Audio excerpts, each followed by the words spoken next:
Welcome back to the channel, guys. Today we're going to be covering every unique card in Sorcery Contested Realms beta set. I'm here with Nick again, so thanks again for joining me on this road. This is the last one before we're done for a little bit before Gothic comes out. And so today we're covering limited only again, so we're not talking constructed, and the limited format we're talking about is beta, specifically with Spellslinger as the default avatar, and then you have the draft kit sites. And then just to mention, sometimes we might refer to some of the cards in conjunction with Arthurian Legends cards, and that's just because one of the most popular formats is to draft 1 pack of beta, 2 packs of Arthurian Legends, so sometimes adding some context there makes a lot of sense. I would recommend people go back and check out our other set reviews. So we did the Ordinaries, Exceptionals, and Elites so far in separate videos, so go check those out. And then we've also done videos on every card in Arthurian Legends, so those are all worth a watch. Nick, thanks for joining me. You just won a big Crossroads event in Europe, so do you want to talk a little bit about your experience there? Don't get me started. The Crossroads was on the Saturday, which was a constructed event. There I went 5-2, but on Sunday there was a smaller event, 59 players, and I went 6-0. In a sealed, and it was a bit special because they did 3 beta boosters and 6 R2 legend boosters, so 9 boosters for a sealed with just a regular 24 spells and 12 sides. So it was craziness all around. You saw decks with people with an Infernal Legion and a Green Knight in one deck, etc. There were multiple sorcerers, etc. So yeah, and of course the finals I had to play against a sorcerer, which was really, really very tough. And I got your message in my mind, like playing Sorcery is a defensive play. Just stall the game out, live, and you will outdraw your opponent. So I was like, okay, I need to hurry. I need to deal as much damage as possible. And he was a very good player also, so it was really tough. But I was lucky to see it through with actually a lot of damage that I just had from Flame Wave and Lava Flow. Thanks for having me, Mitch. I'm a bit sad because I really enjoy these videos and making them. I also got a lot of good feedback from the viewers that I met at the Crossroads, so thank you all for all the feedback. And also to everybody who's watching out there, if there is a topic that you want us to see covered, me and or Mitch together, just leave a comment and we will definitely look at them. Yeah, thanks for saying that. So you were just playing Spellslinger, right? I guess, yeah, we talked a little bit about it, but maybe we'll make like a separate video about your deck building and stuff like that. That would be cool to dig into that a little bit. Yeah, sure. I'll try to reconstruct the deck because unfortunately it was not videotaped. But perhaps I can reconstruct it and then we can do something about it. But now I'm really excited to get and dive into the beta unique review, because honestly, beta is special to me and probably a lot of players, because beta or alpha, this is the set, right? This is what they had in mind. This is what they brought to the table. It is full of conceptual cards that or work amazingly well in limited or are just junk, but perhaps they are for constructed. Some things didn't work out. Some things didn't work out after rule changes. So yeah, let's dive in. Okay, sounds good. So I'll go over the grading scale quick. So A's are bombs. They're the best cards in the set. They push you into an overwhelming advantage when you're already ahead or at parity, and if you're behind, they might bring you back into the game. We'll probably see a decent amount of A's in this set review, hopefully. B's push your current advantage. They might stabilize you if you're behind. They're good at breaking parity. They make you want to be in their elements when you're drafting. C's are average cards. You're not really happy or unhappy to play them, but you're going to play a bunch of them. And in most of my decks, I pretty much won't cut any C+ level cards. There's some C's that might get cut, but usually I don't cut any C's even.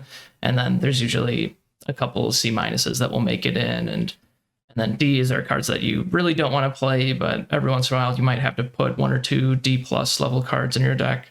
And then F's are just completely unplayable and will never make the cut. And then we might assign a build around grade as a subgrade. So it's a modifier based on the context of your deck. Some cards might be a D, but when combined with other cards, or specifically your avatar, they often will get a lot better and they become playable or even great cards. So we are starting with Earth. The first card is Starseeds of Ur. This is 1 mana, 1 earth threshold for a unique magic. Fill up to 13 voids with rubble. So I've never seen anyone cast this card. There's some speculation that maybe in Gothic it'll be important to fill up all the void, but yeah, this just doesn't push any advantage whatsoever. So this is just a complete F.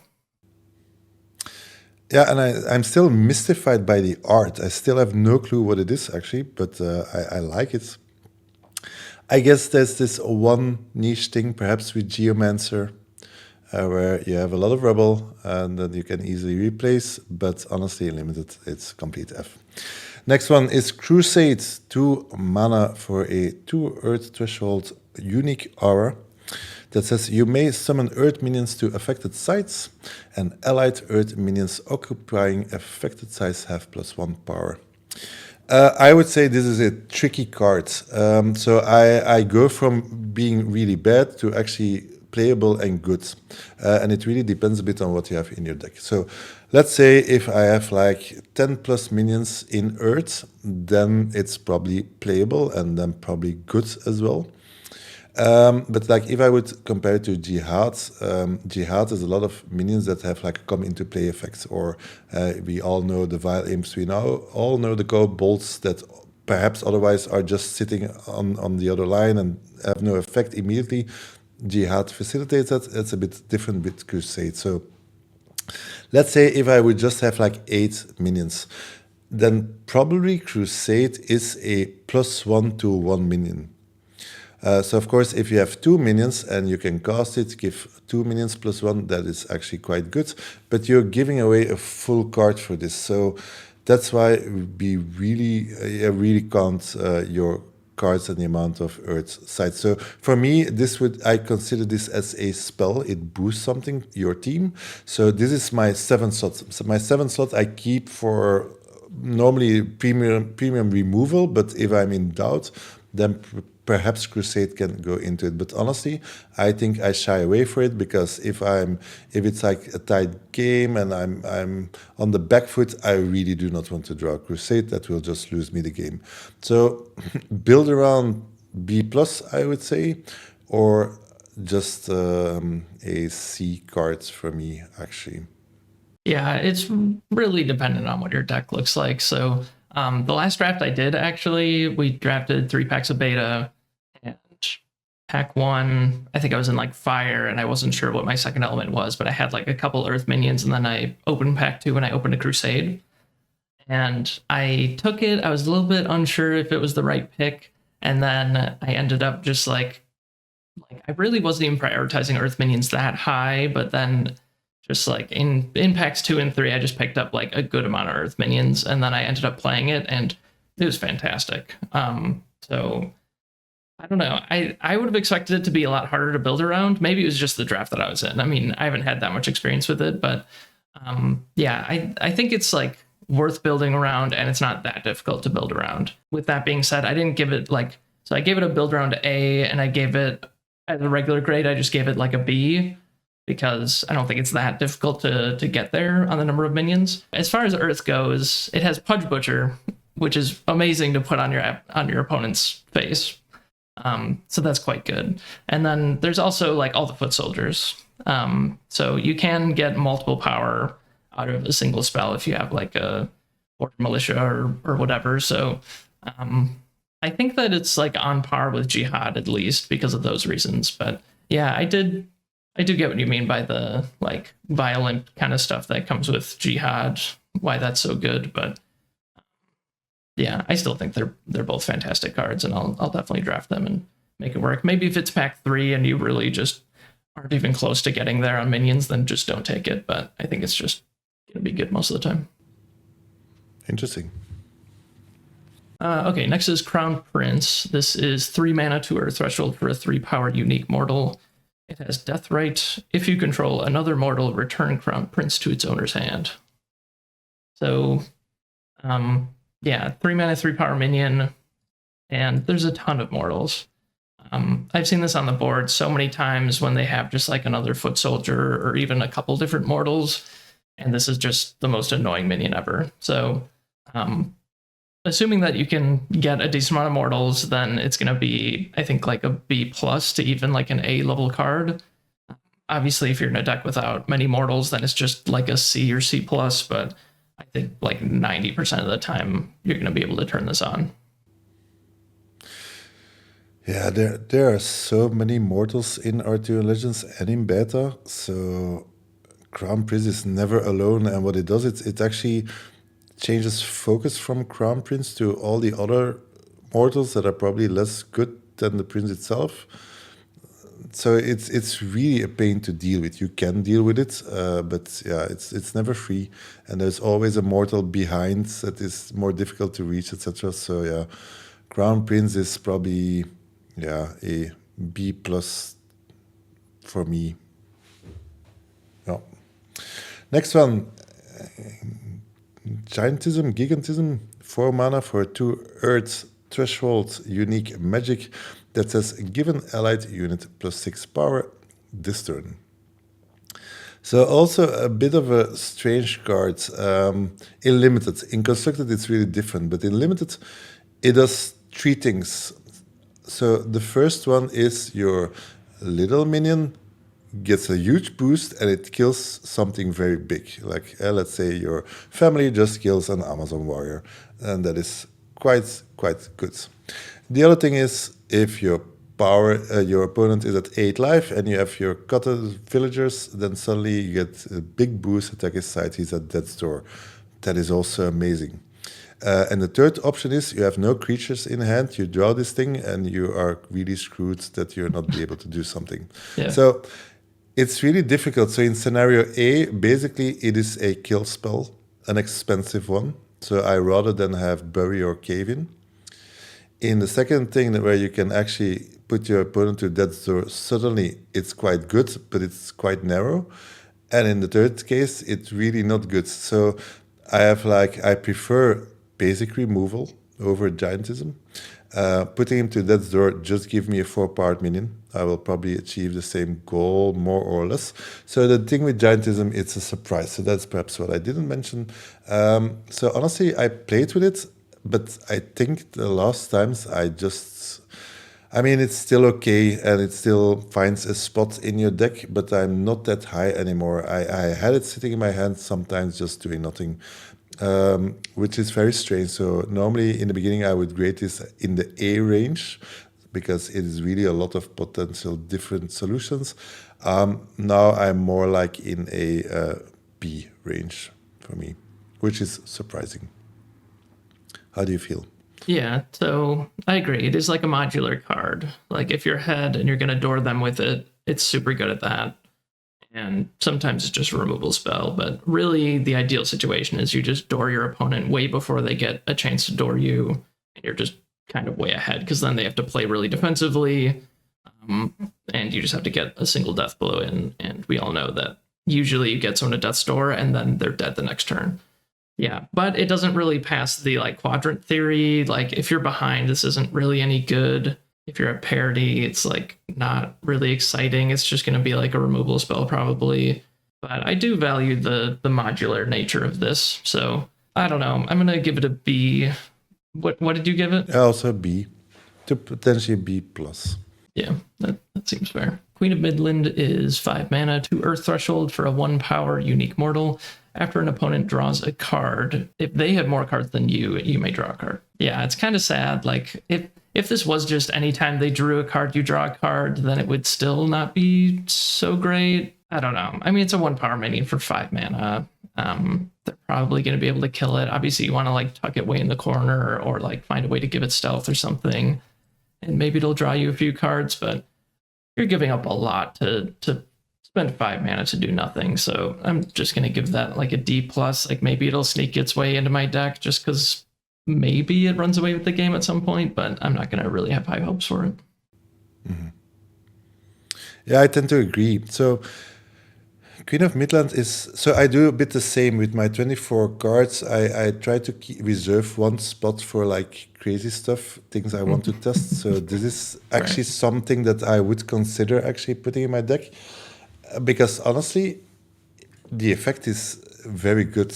So why don't I like it? It's very weak with the 1 power, so it's easily killed.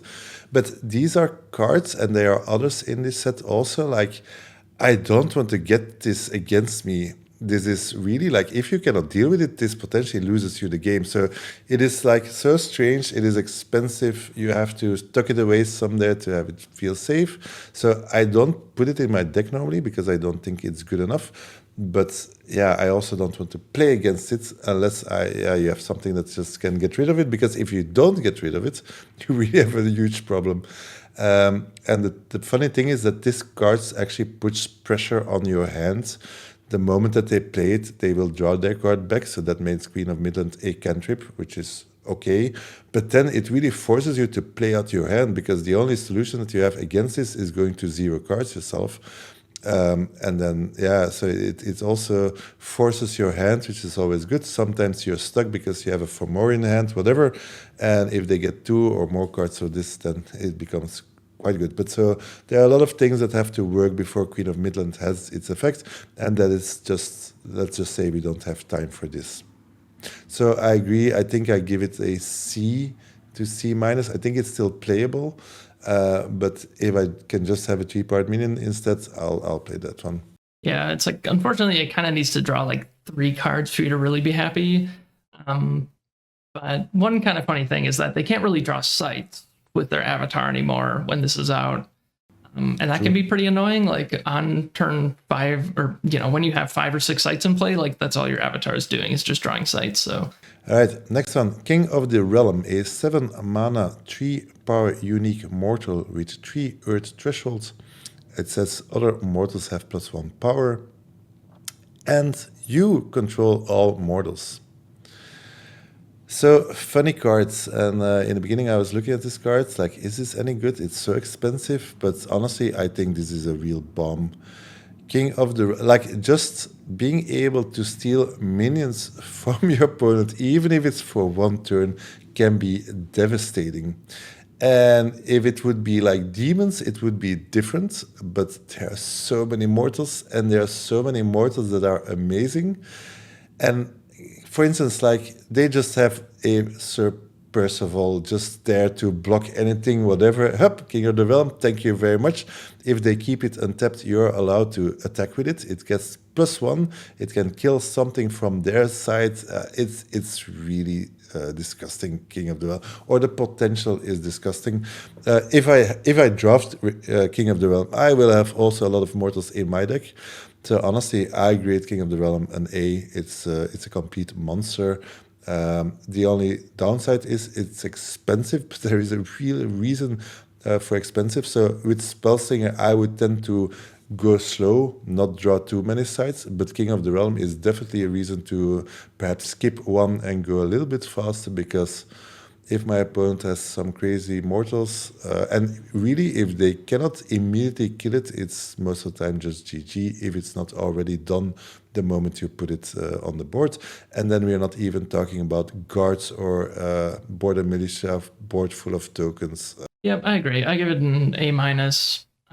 Yeah, another awesome part is you control the minions immediately, and they don't have summoning sickness. So if they're untapped, you can just attack with them immediately. So yeah, quite a good bomb for 7 mana. Next is Midland Army. This is 8 mana and 4 Earth Threshold for an 8 power unique mortal. It has tap, target a location up to 3 steps away, deal 4 damage to each unit there. It has Death Right, summon a foot soldier token to each adjacent location. So that's up to 5 foot soldiers when it dies. That's okay. So honestly, like, after listening back to our Elite review, I kind of wish I bumped all of the 8 mana cards down a little bit. Like, I feel like they really need to affect the board a lot when they enter. And at first glance, I look at this and I'm like, well, at least it has a Death Right ability. Like, you get some foot soldiers, like, that's kind of like affecting the board, right? But then, like, realistically, that's not even the problem with 8 mana minions. The problem is that they can just get attacked around, and like they can only block one thing, maybe, and then Also, like most of the ways that they kill this also makes it so that you don't get the foot soldier tokens. Like if they bury it, then the foot soldier tokens get spawned underground and then they also die. And then if they like disintegrate it or something like that, so yeah, I don't think you're really going to get the tokens very often. So this is really just an 8 mana, 8 power minion that if you untap with it, yeah, you can like kill things that are 3 steps away, but yeah, it just has the same problem as all the other 8 mana plays. It just doesn't really do anything when it enters. So I'm gonna give that a D plus, and maybe it's a C minus if you have G-Mancer. Yeah, I agree. So I have never ever seen these minions spawn. I think if you want to see it happen, the best way is to combine it with a Chaos Twister and try to hit your opponent's head and then spawn tokens. But no, this is like if I compare this with the Mountain Giant, Mountain Giant is like 10 times as good as this one. It is just a huge beefy minion. Yes, it probably will not get killed just by raw damage. But yeah, no. So I had it more like CC minus, but never play this unless this is really your only big minion. But then going to 8, nah, no, not how we do things. I guess we then go to fire. The first unique is Immolation, a 1 mana unique magic with 3 fire threshold that says deal 7 damage to target minion nearby. So in the beginning I had to really learn, so you really need to have your 3 thresholds. So it's like, oh, but it only costs 1 mana. But yeah, so yes, you cannot play it. So the fastest you can probably play this is on turn 3. If you all have red fire elements in play. But then it's really cheap. So Immolation in Limited, I think, is an amazing card. 1 mana for 7 damage, and probably the most difficult part, or the 2 most difficult parts, is 1, the threshold. But of course, you can only put this in your deck, I would say, if you really are in a 2-colored deck, or if you really have mana fixing for your third element. You really need to have, as we discussed, like 6 to 7 red sides in your deck to make this consistently. And the other side is that it has to be nearby the spellcaster. But then 7 damage kills just anything. So it's really premium removal. So for that, I give it a B plus to an A minus, but more on the B plus. It's just excellent removal. Yeah, so we gave Disintegrate, I think, a B plus, and I gave this a B. I knocked it down just a little bit because of the triple threshold. And then like sometimes the Vanishing Matters. I guess that's not really a big part of it. Yeah, I mean, I'm never cutting this from a deck, basically. Like as long as I can cast it, I'm definitely playing it. So not too much to say there. Okay, Jihad is next. This is the same as Crusade, but the fire version. So 2 mana, 2 fire threshold. You may summon fire minions to affected sites, and allied fire minions occupying affected sites get +1 power. Yeah, we already kind of talked about it, but yeah, I guess like the Genesis stuff and fire is quite good to have on their side of the board. I don't know. I'm gonna give it the same grade. I'm gonna give it like a B plus. What do you think? Yeah, I'm higher on Jihad, just because, as we talked about many times, fire is just a way deeper element. And the big difference with fire is all the charge minions. And so Jihad plus with charge, it attacks the avatar, or it kills more effectively minions. You just have more of them in fire, so that's why I'm rating it 1 step higher. So Jihad here really goes more, again, still a build round. Really think about how many minions it will actually affect, but there I'm more like a minus.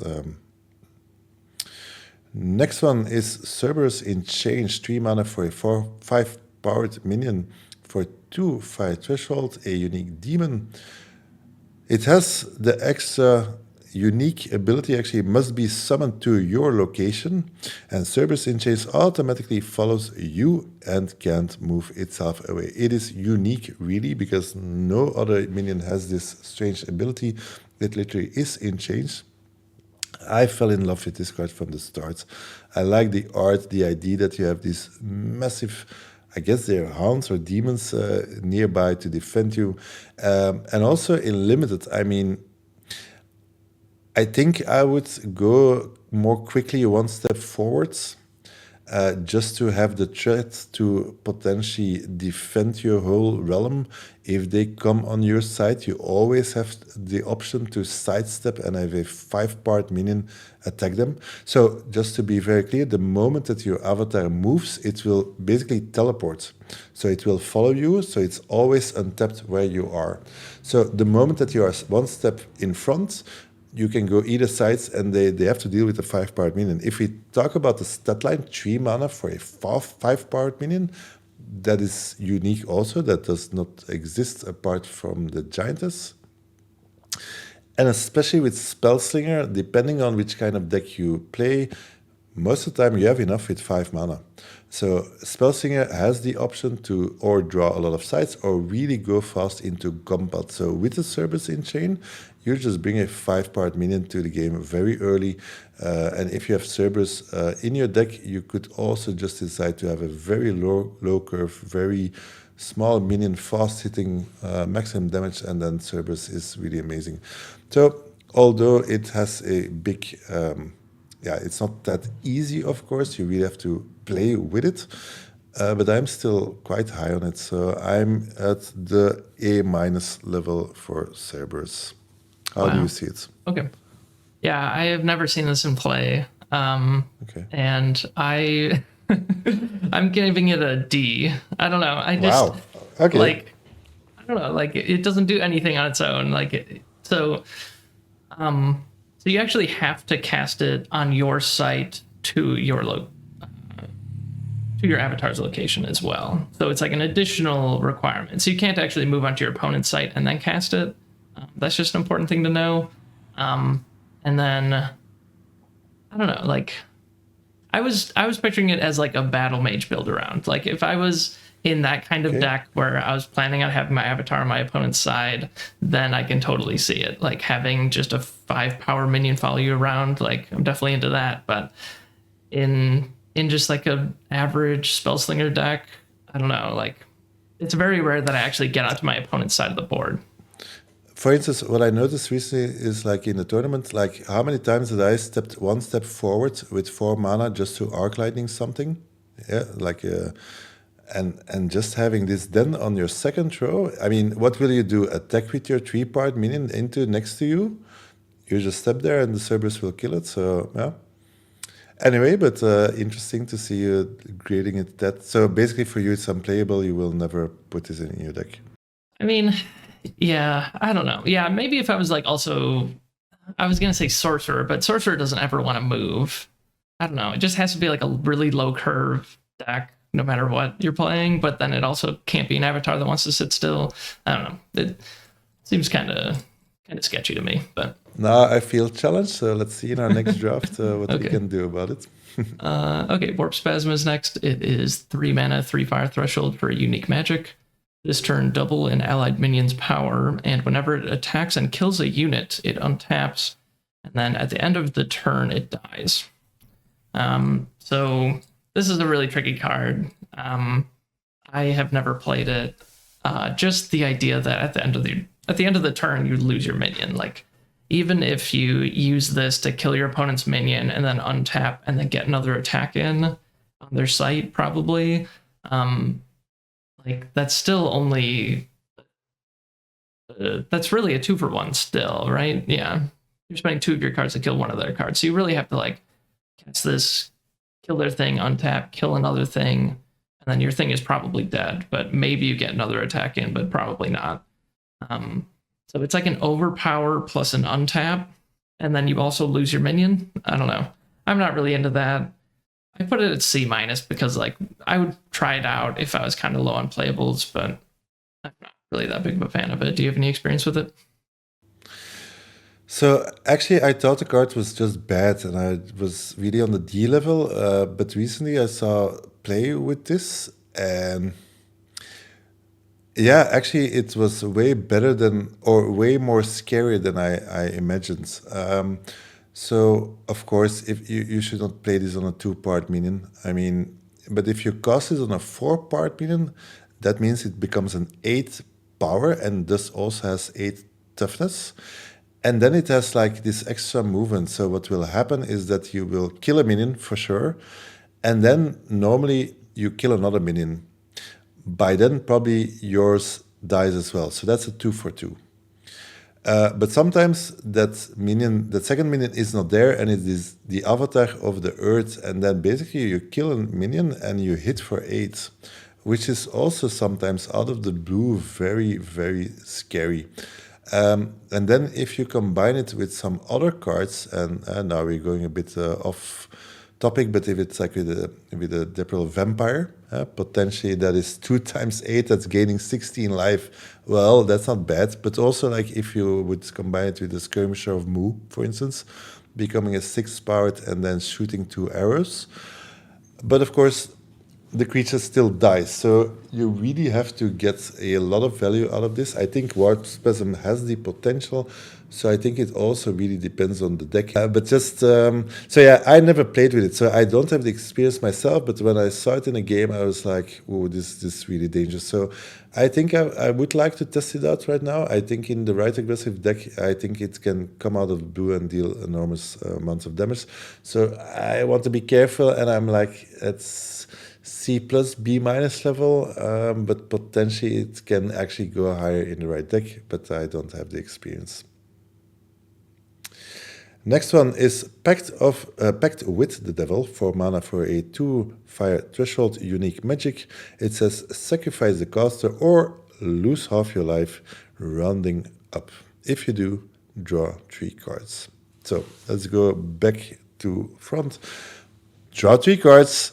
Favorites, famous words, that's what you want. We all need cards. When we have more cards than the opponent, we win the game. That's what it's about. Sacrificing a caster, it is free. If you can do it, that is amazing. But you're giving up 1 card. And the ones that come in mind for me is probably Apprentice Wizard or the Sisters. Which we don't want to play, actually. So the Sacrifice a Caster never happens, I think. At least not the cards that I put in my deck. So it's lose half your life. And there it's quite tricky.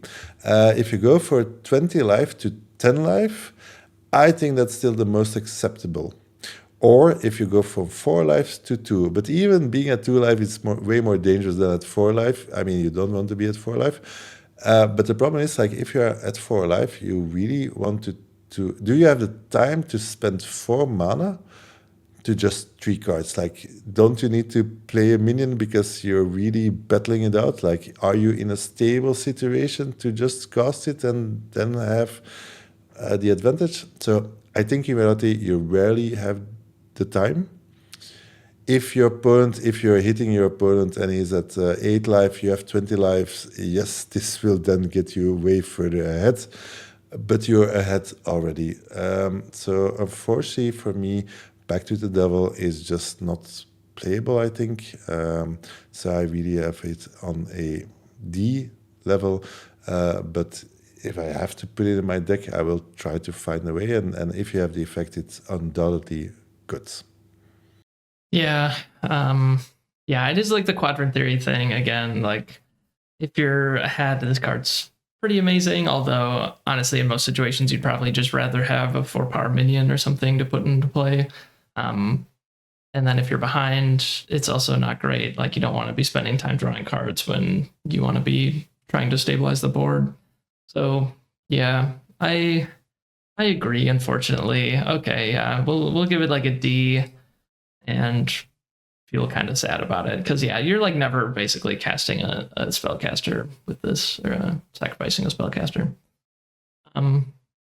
Okay, Corsanthias is next. This is 5 mana, 2 fire threshold for a 0-power unique mortal. It has the Genesis ability during their next turn. Each player is controlled by the previous one. So you play this, you control your opponent's turn. So you get to choose what they draw on their turn. You get to choose what all of their units do. And while it's their turn, I believe you still control your own minions. So if if you have their minions attack, you can have your own minions block. Anyway, so this is like one of the best ways to like finish your opponent off when they're on death's door. Usually we don't have that much of a difficulty doing that anyway. So this is just a really difficult card to play. Honestly, if it was me, I probably just wouldn't put this in my deck. Although, obviously in Constructed, like I've seen it happen where you play this and you completely demolish your opponent with their turn, but usually there's some like really specific cards that if your opponent is controlling you, then they can really destroy themselves if you control them. So I'm not really sure what to give this. I'm going to give it a C-. What do you think?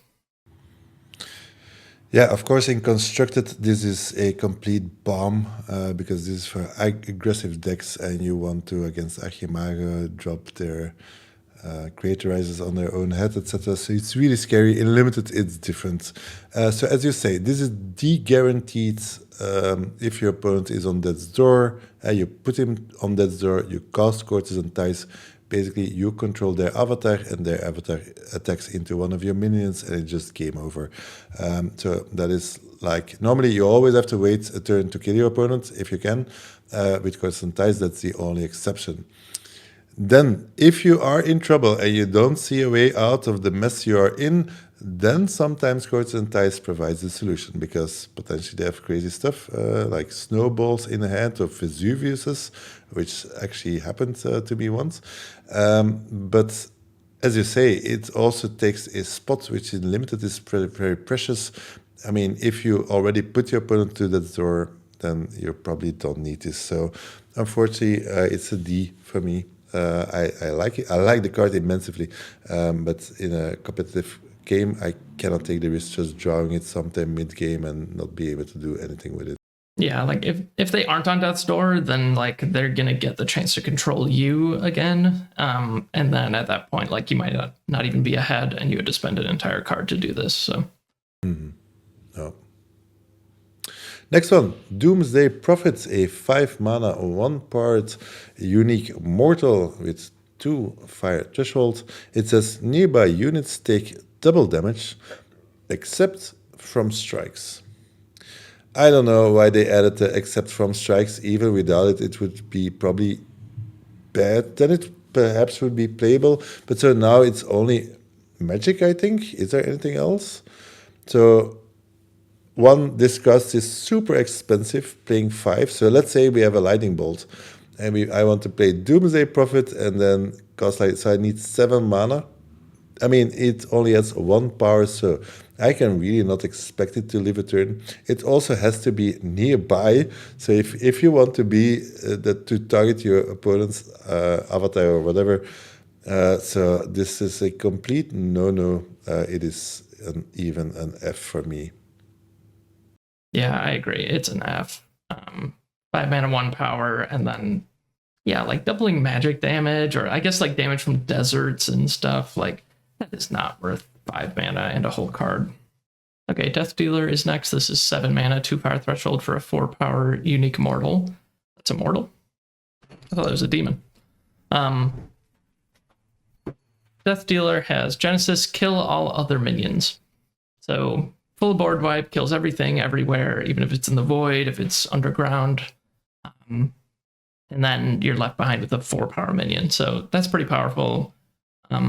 Even if you're like at parity and you play this, like you're going to be ahead because you have a big thing on board. So I like that a lot. It's not so great when you're really aggressive. Like if you're far ahead, like you just can't even play this basically. But having this as the fail case of like stabilize the board, kill everything, have a 4 power minion on the board, I like that a lot. So I'm just gonna give this an A+. I mean, I'm just always gonna play this, even maybe if I have a really low curve aggressive deck, like then maybe I'll cut it, but it's just unbelievably good. It solves all your issues. What do you think? I'm completely aligned. A+. This is a real bomb.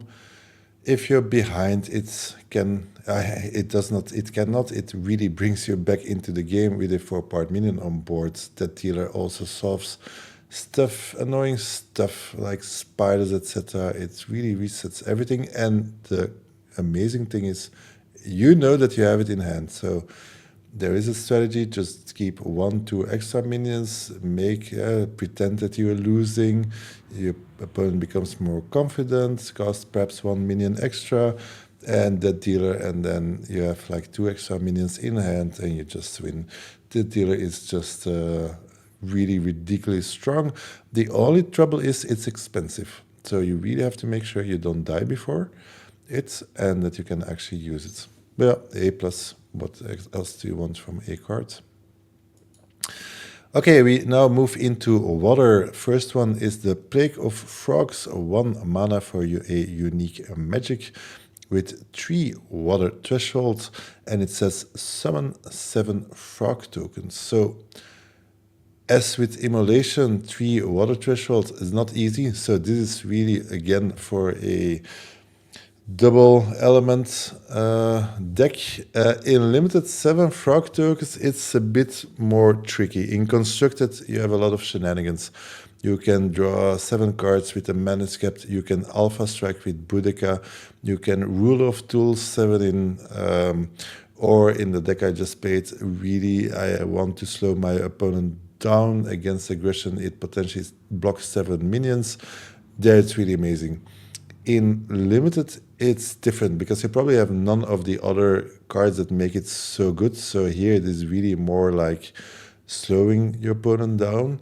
And then is this actually then worth the card? So in some scenario, yes, it will actually win you the game.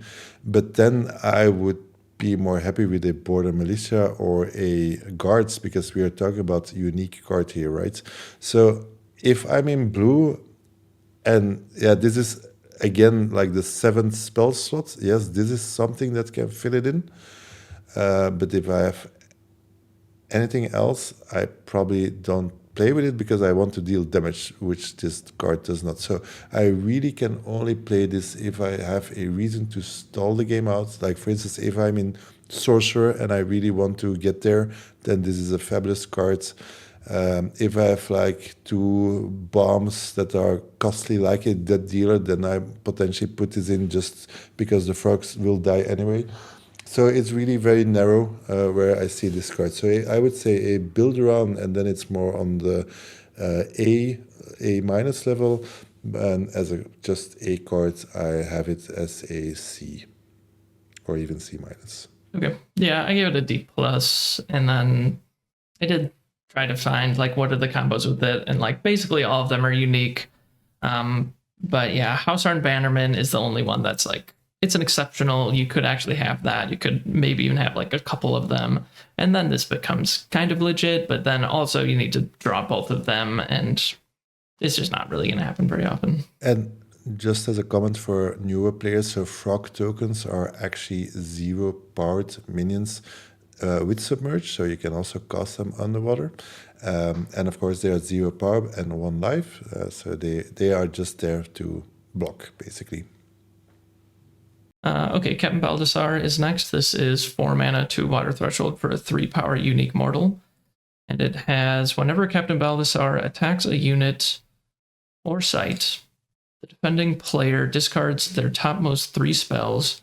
You may cast each of those spells once this turn, ignoring threshold requirements. So as long as this attacks anything, you get the trigger. It doesn't have to survive. It doesn't have to kill a minion or anything. It just has to literally attack. And then they basically mill 3 cards off of their deck. So you look at their top 3 spells, and you can cast any of them. You can cast all 3 if you had the mana to do so. So this is a big upgrade to Sea Raiders. Sea Raiders actually had to attack and kill something.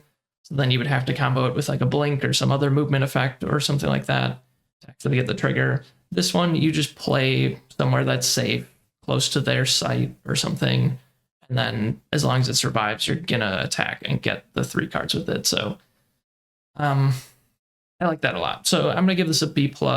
I think it's unlikely to probably survive after it attacks. Like they're probably just going to put like a 3 power minion in front of it, and you're still going to be happy to attack.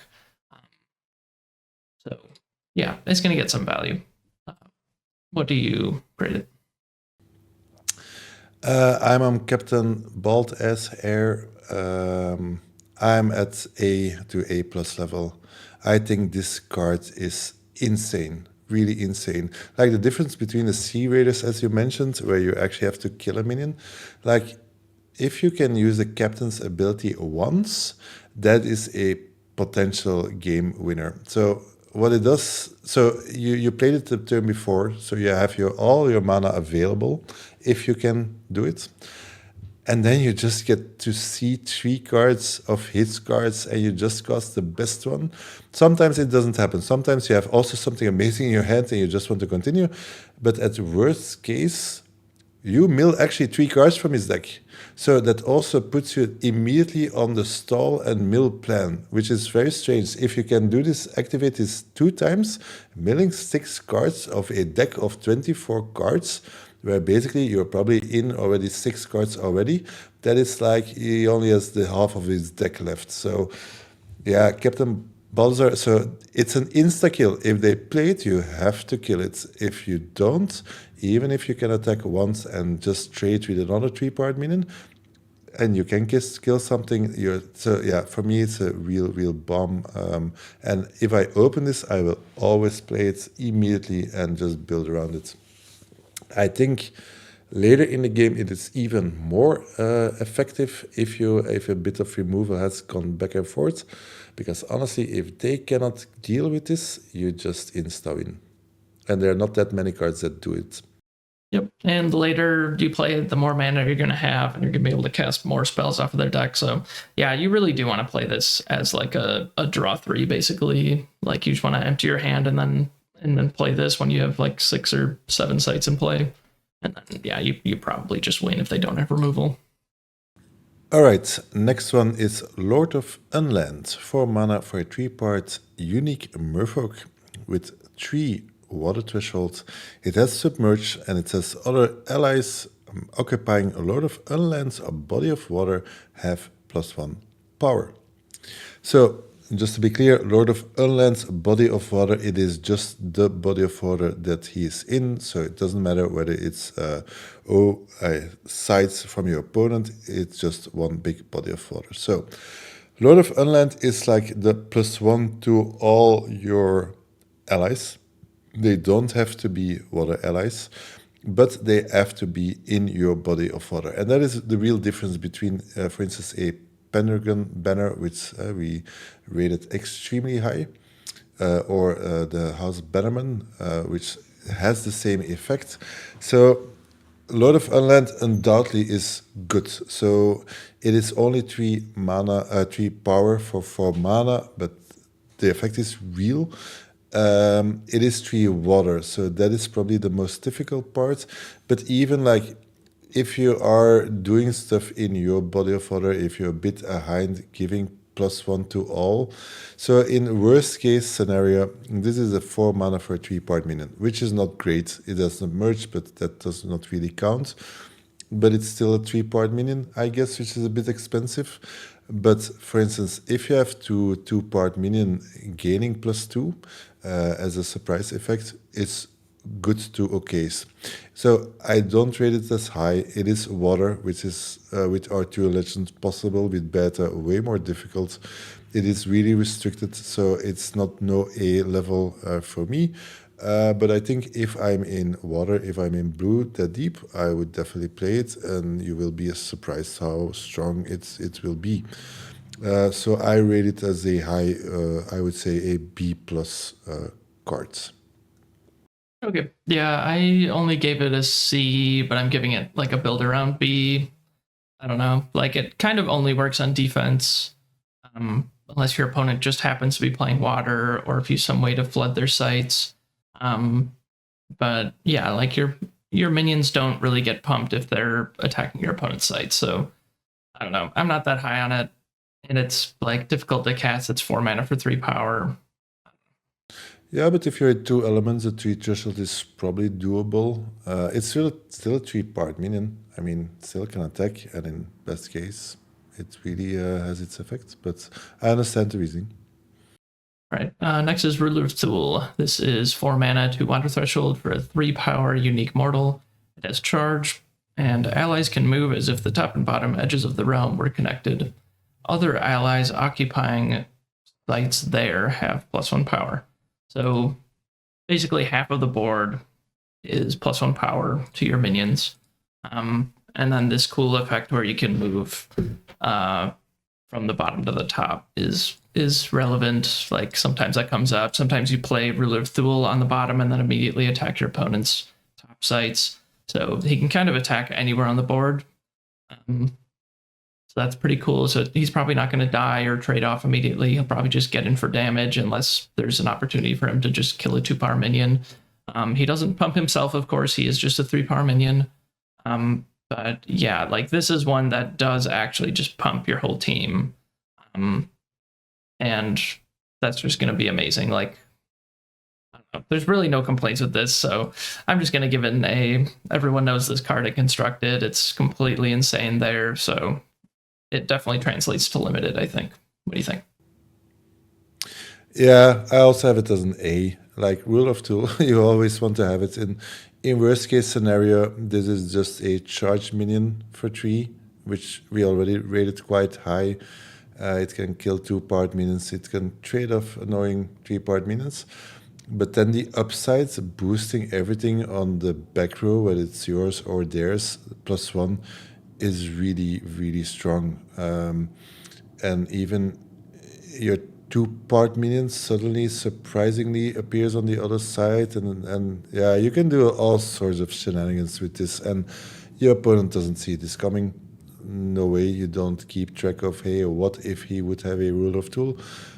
So in worst case, this is a very good charge minion that we love. In best case, this is actually so annoying to deal with, suddenly appearing buffed minions on the other side.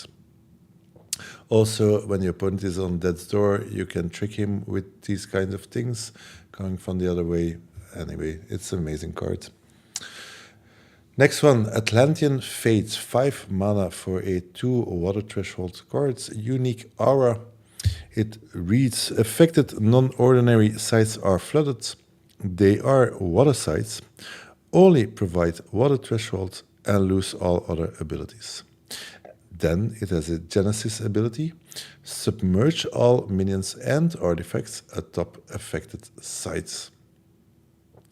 So Atlantean Fate in Constructed is a bomb if you play water. You always play this because basically it kills minion, it removes or submerges artifacts, annoying stuff. So Atlantean Fate is really strong. So if you just dissect it a little bit, because it took me a while to really always understand, there's so many words on the cards.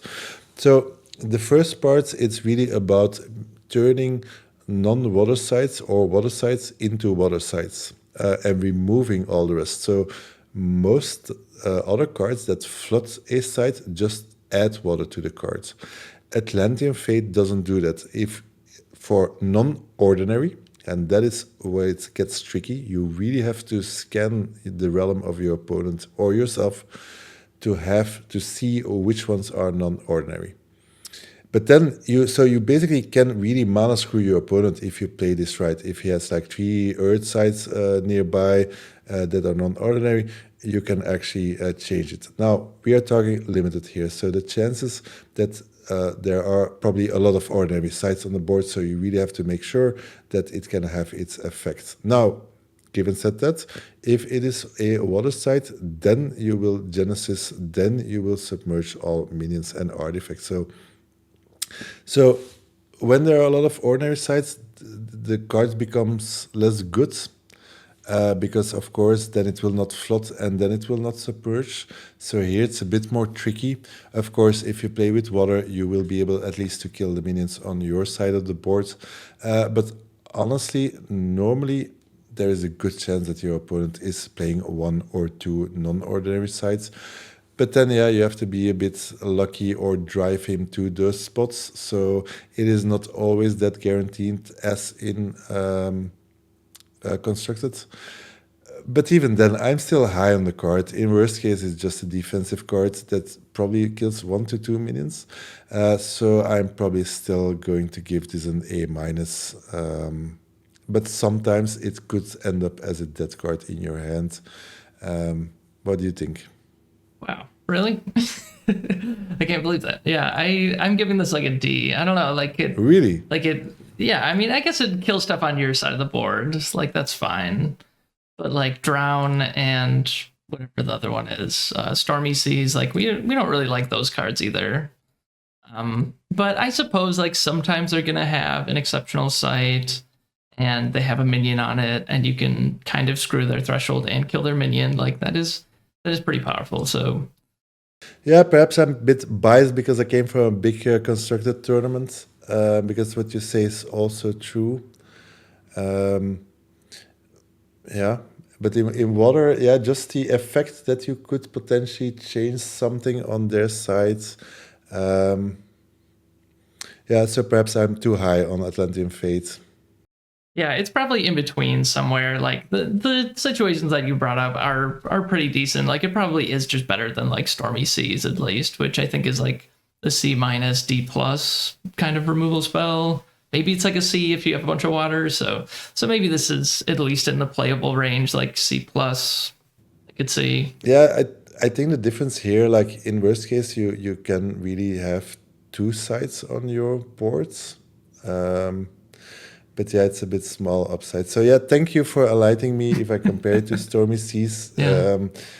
But still, because I really don't like to play with Stormy Seas, but with Atlantean Fate, if I in water myself with Arturo Legends, where the chances are higher, I think that one I actually put in my deck. Yeah. But yeah, to be tested. Yeah, I'll test it out for sure if I ever see it. Okay, moving on, we've got Mother Nature. This is 6 mana, 3 water threshold for a 3 power unique spirit. At the start of your turn, reveal your topmost spell. If it's a minion, you may summon it here. And if it's not a minion, I think you just leave it there and you probably draw it for turn. So this is another one that, I don't know. It's like if you compare this to like Captain Balthasar or something, it's 6 mana for 3 power, and then like it might trigger, it might not. Like most of your deck is minions, but if you ever played this and actually untapped with it and then missed, like that would feel so horrible. And like you really don't want to be putting this into combat. So you're probably just like playing this in your back row. It's just like a really huge investment to maybe not even get paid off for it. And then also the minion you're summoning it to her location, which might not be that great either. So I love the card, like incredible flavor, awesome art. But this is another card that I think is just not quite good enough. Like you can definitely imagine scenarios where that this is incredible. Like it can summon a great old one or something. But most of the time, I don't know. Like you're gonna hit, I think, most of the time with it. Like you're gonna get something. But it has to survive. It has to be kept safe. And I want my 6 mana minions to be like big and burly and actually beating my opponent down and not just hopefully getting some value. So I'm gonna give it like a D plus, which means like sometimes I will play it just to try it out and maybe it'll be fine. Like it's gonna be better than some like really crappy card in your deck, but I don't think it's very good. So what do you think? Yeah, so or it is too expensive. I think 5 for 3 with that effect would be playable, or if it would be 6 for a 4 or 5 part minion. With 5 part minion, it would really be good. For it's more difficult to kill. But as you say, if the summon effect happens, you really want not to have it on your back rank. You really want to have it a bit more further, but then it's more vulnerable. So I agree. Mother Nature is just unplayable. Just give me a Cyclops and I will just hit you to death with it. Mother Nature is more a slower defense. Yeah, you have to protect it. So I don't like it, unfortunately. Love the card design and the art. It's a D for me. Next one is Great Old One, an 8 mana minion for, 16 power. It is so funny because it's so different than any other big minion. Like 8 for 8, that's wow, what a big minion. Let's just double it. 8 for 16 power. 3 water thresholds. It's a unique monster with submerge. And it has a Genesis ability, permanent flood the entire realm, including voids. So, in Constructed, this is actually a scary, decent card if you build around it. Unlimited, whether it is 8 power or 16 power. The issue is getting it on the board, surviving until turn 8, and then whether it's an 8 power or 16 power, yes, there is a difference, but probably not that big. So the effect of flooding the whole realm is actually quite strong, but again, limited. It's not there. If you're full with pirate ships, but can you imagine that your pirate ships haven't been doing anything until the Great Old One hits the board? That is also not a good combo. So unfortunately, Great Old One, I love the cards, but it's just a D for me. Yeah, I'll give it a D+, but yeah, really unfortunate. All these big 8-mana things that we love to look at and think about, but you probably just shouldn't put them in your deck. Okay, we're moving to air. The first card is Browse. This is 1 mana, 3 air threshold for unique magic. Look at your next 7 spells, put 1 in your hand and the rest on the bottom of your spell book in any order. So that is super powerful. I mean, in Constructed, you're getting like a unique or something. You're probably not getting that with this. You're probably just getting like a pretty good card still, like top 7. That's like a third of your spell book. So it's basically just search for whatever you want and put it in your hand for 1 mana. So as long as you can cast it, 3 air threshold, that's going to take a little while to get to. So it might be like turn 5 or 6 when you actually can cast this. It's pretty good. It depends on what other cards are in your deck, of course. Like, you can basically look at this like a tutor. So look at your best like 3 or 4 cards, and if they're like B to A range, then this is going to be an incredible card because it's just tacking 1 mana onto the casting cost of those spells. So it really depends. So I guess I'm going to give it like a B. It is kind of a dead card in the beginning of the game that can really cost you some tempo. So maybe it's even worse than B. What do you think? Yeah, the effect is amazing. You have 3 cards in hand. You probably draw another 3, so that's already 6 cards, 6, 7 from your 24. So you have 17 to 18 cards in your deck, and you actually see 7 of them. So that's basically half to a third of your deck. So yeah, that is of course very strong. But the other side is a bit like if you just have an aggro deck where basically you're hitting them with 2 and 3 part minions and some 4 part minions, and you just have a bunch of removal and damage. Well, how good is the effect actually? Like if you use the Browse to get the Lumbering Giant, yeah, then perhaps you just want to have another minion in the deck. But yeah, let's not be ridiculous. You just have 7 cards for very cheap. You can choose what you need in that instance, so it's definitely good.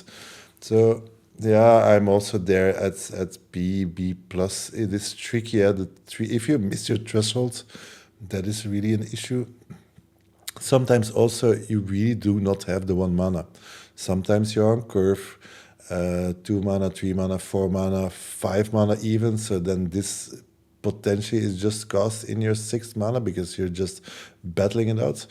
But overall, 1 mana, get the best thing. It's a good card. Next one, Dream Quest. 1 mana, 1 air threshold, a unique magic. An allied spellcaster falls asleep and is disabled until hurt. At the start of your next turn, if it's still asleep, you may wake it up to search your spellbook for a card and put it into your hand, shuffle if needed. So I completely misunderstood this card from the beginning. I thought, hey, my avatar is a spellcaster, so I just put him to sleep and I just basically tutor for any card in the deck. That is amazing. And correct me if I'm wrong, that is not correct, right? Your avatar is not the target for this. You cannot use your avatar for this. So that means you have to have another spellcaster, which I don't think we talked about many spellcasters that are actually playable or good. So that's already something difficult. But then it has to survive a whole turn. Like in Constructed, you play with Druid, you have down in turn 1, you can put it to sleep and be fairly safe between brackets, or they kill it and then it's like a 1-for-1. So yeah, this is unfortunately a beautiful card, but a complete F. Like, no way, this is too difficult. And then also unlimited tutoring for your deck. Again, a bit like with Browse. Which bomb are you going to tutor? Because if it's just for an Amazon warrior, then just play common sense. Yeah, so yeah, the reason you can't use this with your avatar is that your avatar is unable to become disabled. So it just doesn't work like that. So yeah, you need to have a spellcaster, and basically none of them are very playable. And you can't rely on having them before you draw this, so then it might just be completely dead. So yeah, it's just an F, unfortunately. And I mean, maybe it's a good thing that it can't be used by your avatar, because otherwise it would just be 1 mana tutor for anything, and that's kind of absurd. Okay, Grim Reaper is 2 mana, 2 air threshold for a 1 power unique spirit. It has lethal. And whenever Grim Reaper kills a minion, banish that minion and all copies. Search its owner's cemetery, hand, and spellbook, and banish any copies. And then they shuffle. So this is kind of just a Pit Viper, but it costs 2 mana. It has 2 threshold. You can do some cool stuff with it if you have like grapple shot or whatever. So it says banish that minion and all copies. So I'm assuming that means on the board included, right? Yes. So yeah, maybe that'll come up at some point. But honestly, if you play this, then they're just not going to put a second copy of something if they don't already have it in play.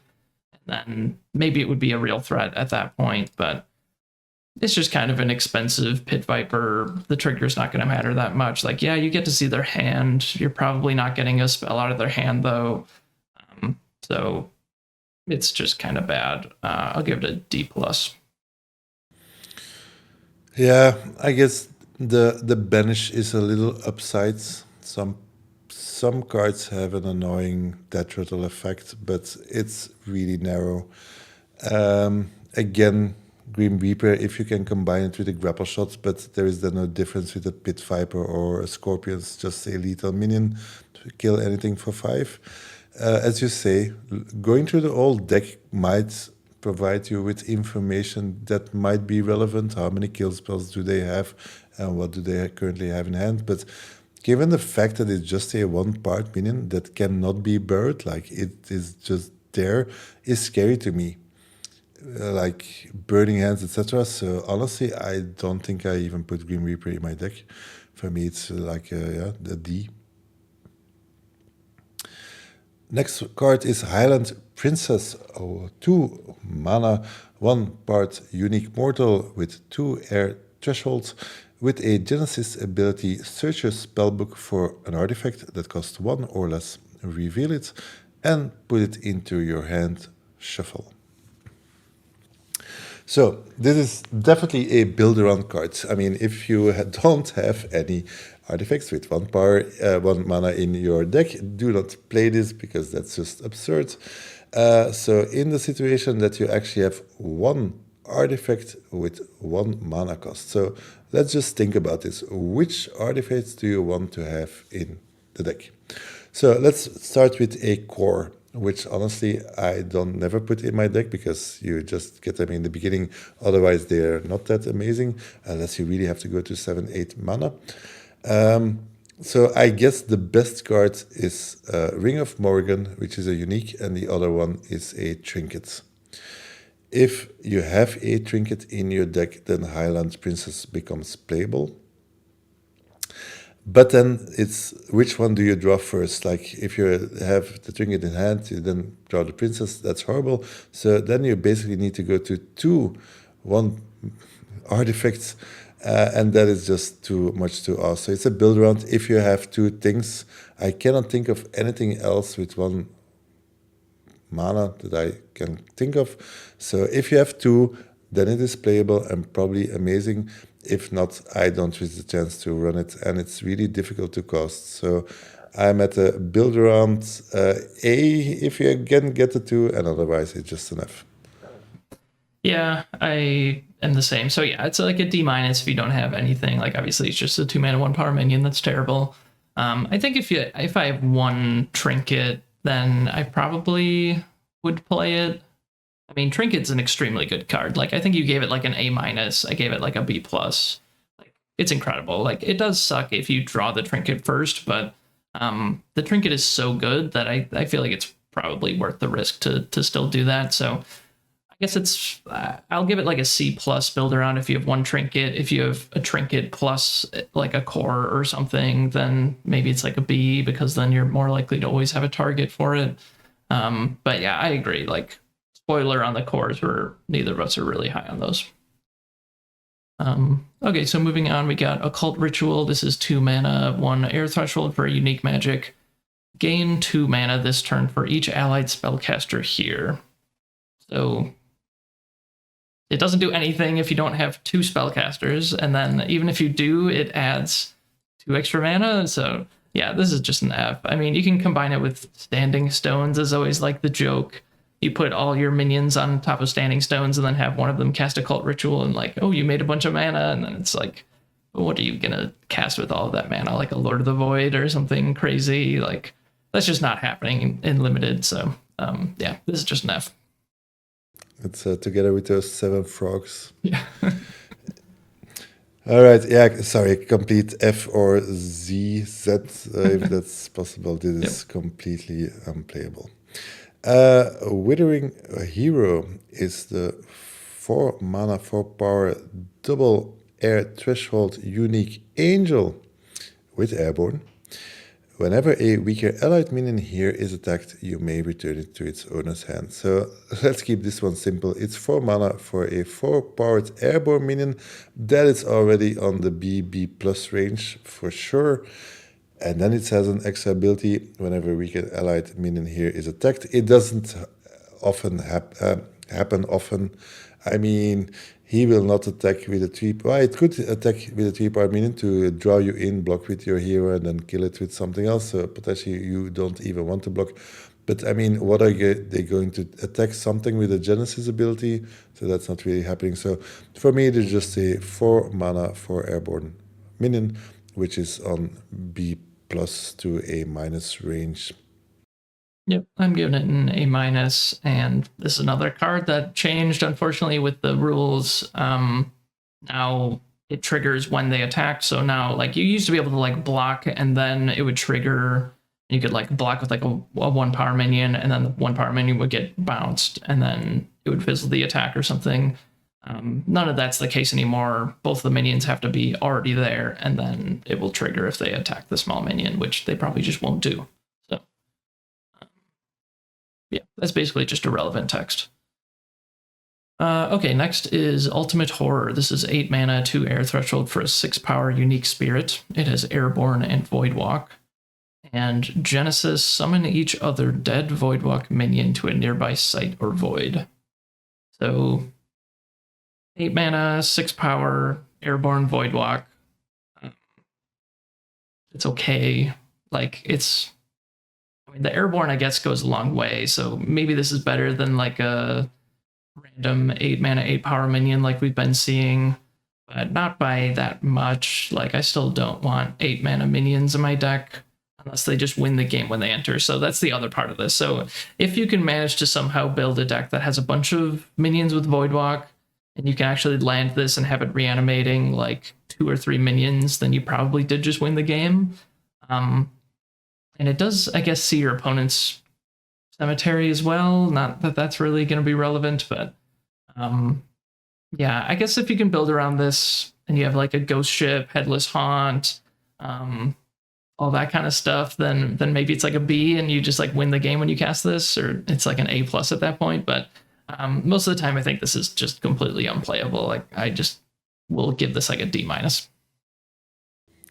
Sure, why not? And the ghost ship and the headless Yeah. hound. I mean, I'm really like, if you just can get one card to summon, then then that's a pretty, because that's probably a headless hound, I would say. Then that's quite insane actually. But just the 8 mana is a big issue to me. And you're right. Like, I rather have a 6 powered airborne minion than just an 8 powered don't have airborne minion. So that actually makes it better. But 8 mana is so much. I mean, we are already not high on 7, like for Morians, or we made the exception for the Clansman because he has charge, so it really has its instant effect. But 8 still, so yeah. Agreed. If you really have one, but I don't see it possible, 2 void walks, or bad void walk means. So perhaps with Gothic, perhaps that will change, and this becomes an amazing card. But it will always be expensive. So I don't see this happening in limited. For me, just unplayable. I don't even think I put it. I don't know if this is my only upside card, but going to 8 mana, I don't think I put it in a deck. So for me, it's just a D actually. Next one, Lord of the Void, 9 mana. Sure, why not? For a 0 powered minion. Talking about the stat line. For 3 air thresholds, a unique spirit with Void Walk, so perhaps it can come back. And it says, at the end of your turn, Lord of the Void may banish an adjacent site unless there's an avatar there.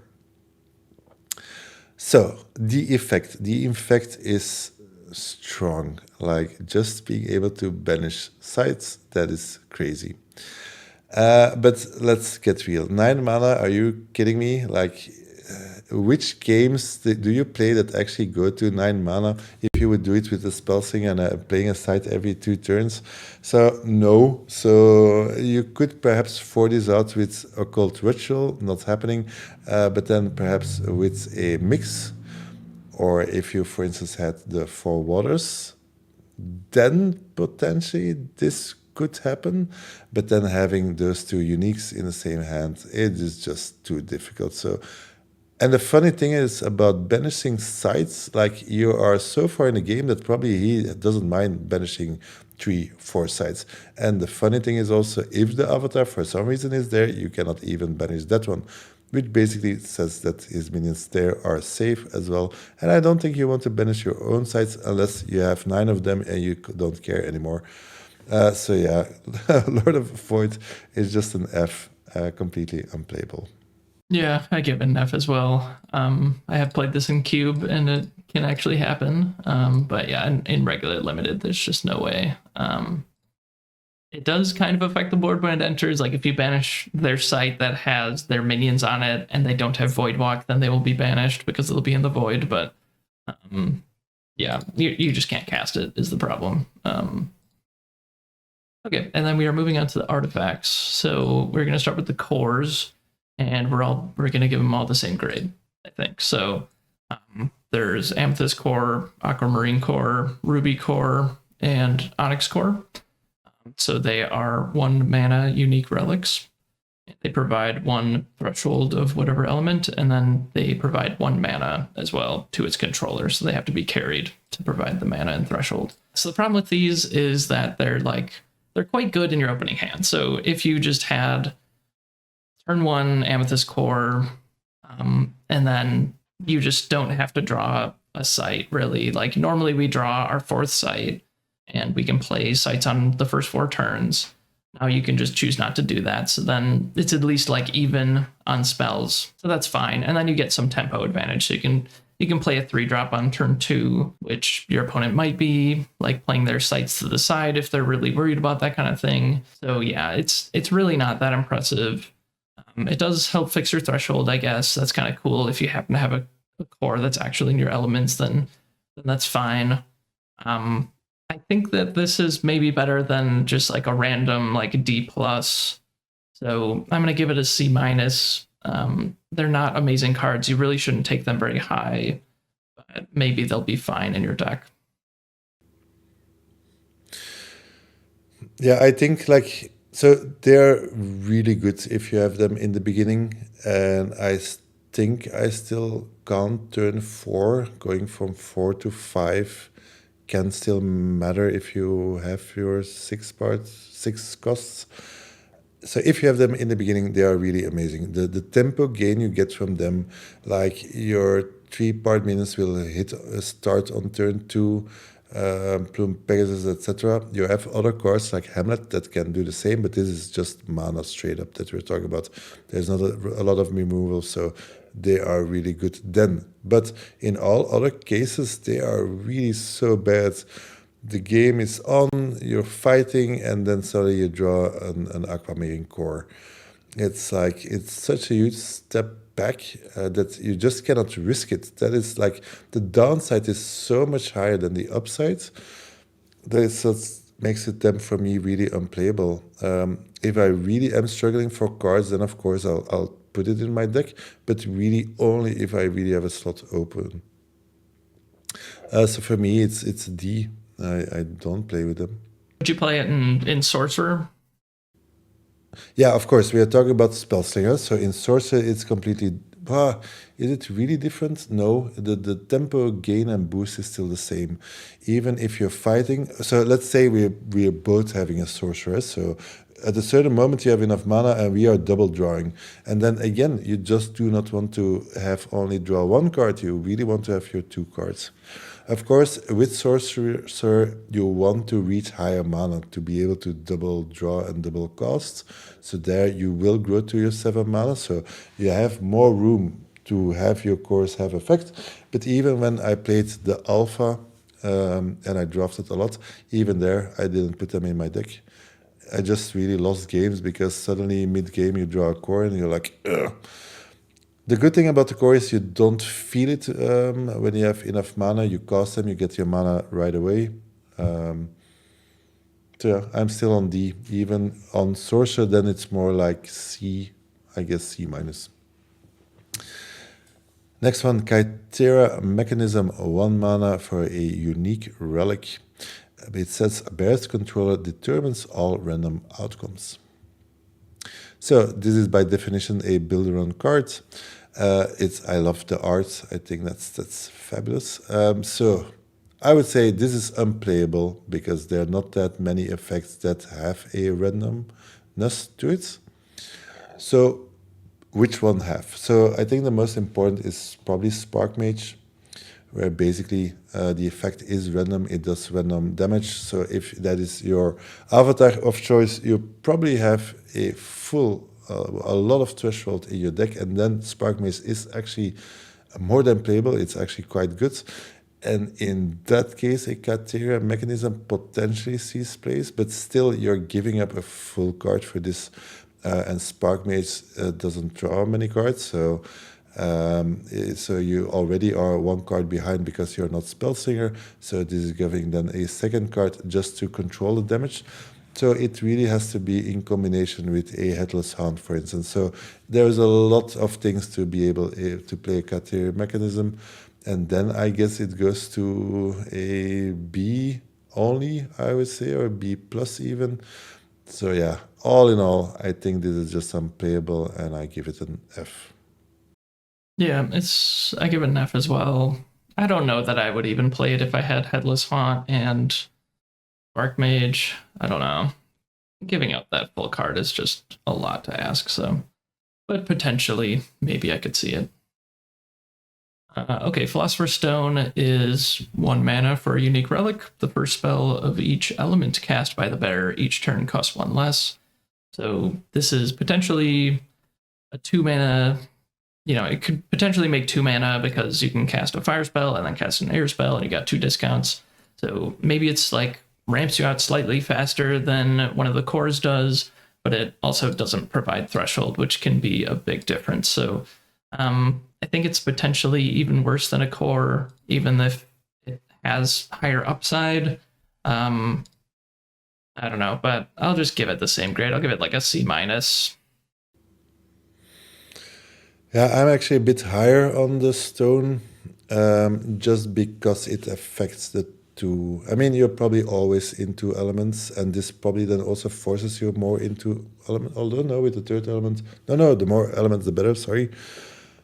But the thing about the course is still true. Like if you have this in the beginning, it's amazing, even better than the course for me, because you will be able to double spell just way quicker. That means on turn 3, probably turn 4, you can actually cast 2 things and really get ahead. So that's why I rate Philosopher's Stone again higher. But again, mid game, this is horrible to draw. So I also have this at a D, then probably like a D plus or C minus. But honestly, very strangely, I don't put it in the deck anymore. Next one, Gilded Aegis. I don't know how to pronounce this. 2 mana for a unique armor. If bear is a minion and would die, instead fully heal it and banish Gilded whatever. So a strange card actually. So by design, I really like it. And if I have a minion that is special or strong, just to give it a second life is actually good. I think I only played with it once, and then it was more like, as it is, a shield. So I would trade in a minion, and mine would just live without me having to cast. It's only 2 mana. But when I also realized that there is the backside to it, it's that like if you don't have any minions, you're standing there with your shield, and then it's really bad. So again, late mid game, you don't want to draw this. So if the game is going hardcore, then it's fine. But also like you are then trading also, which is not always that easy. So yeah, I'm not high. I think it's still playable.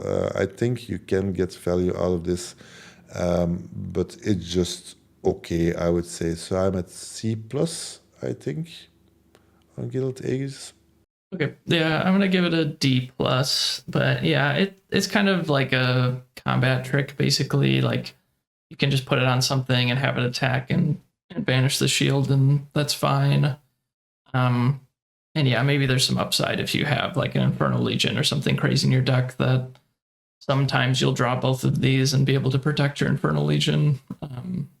But most of the time, I think it's gonna play out like basically an overpower kind of effect. So like it's not gonna be that exciting. Okay.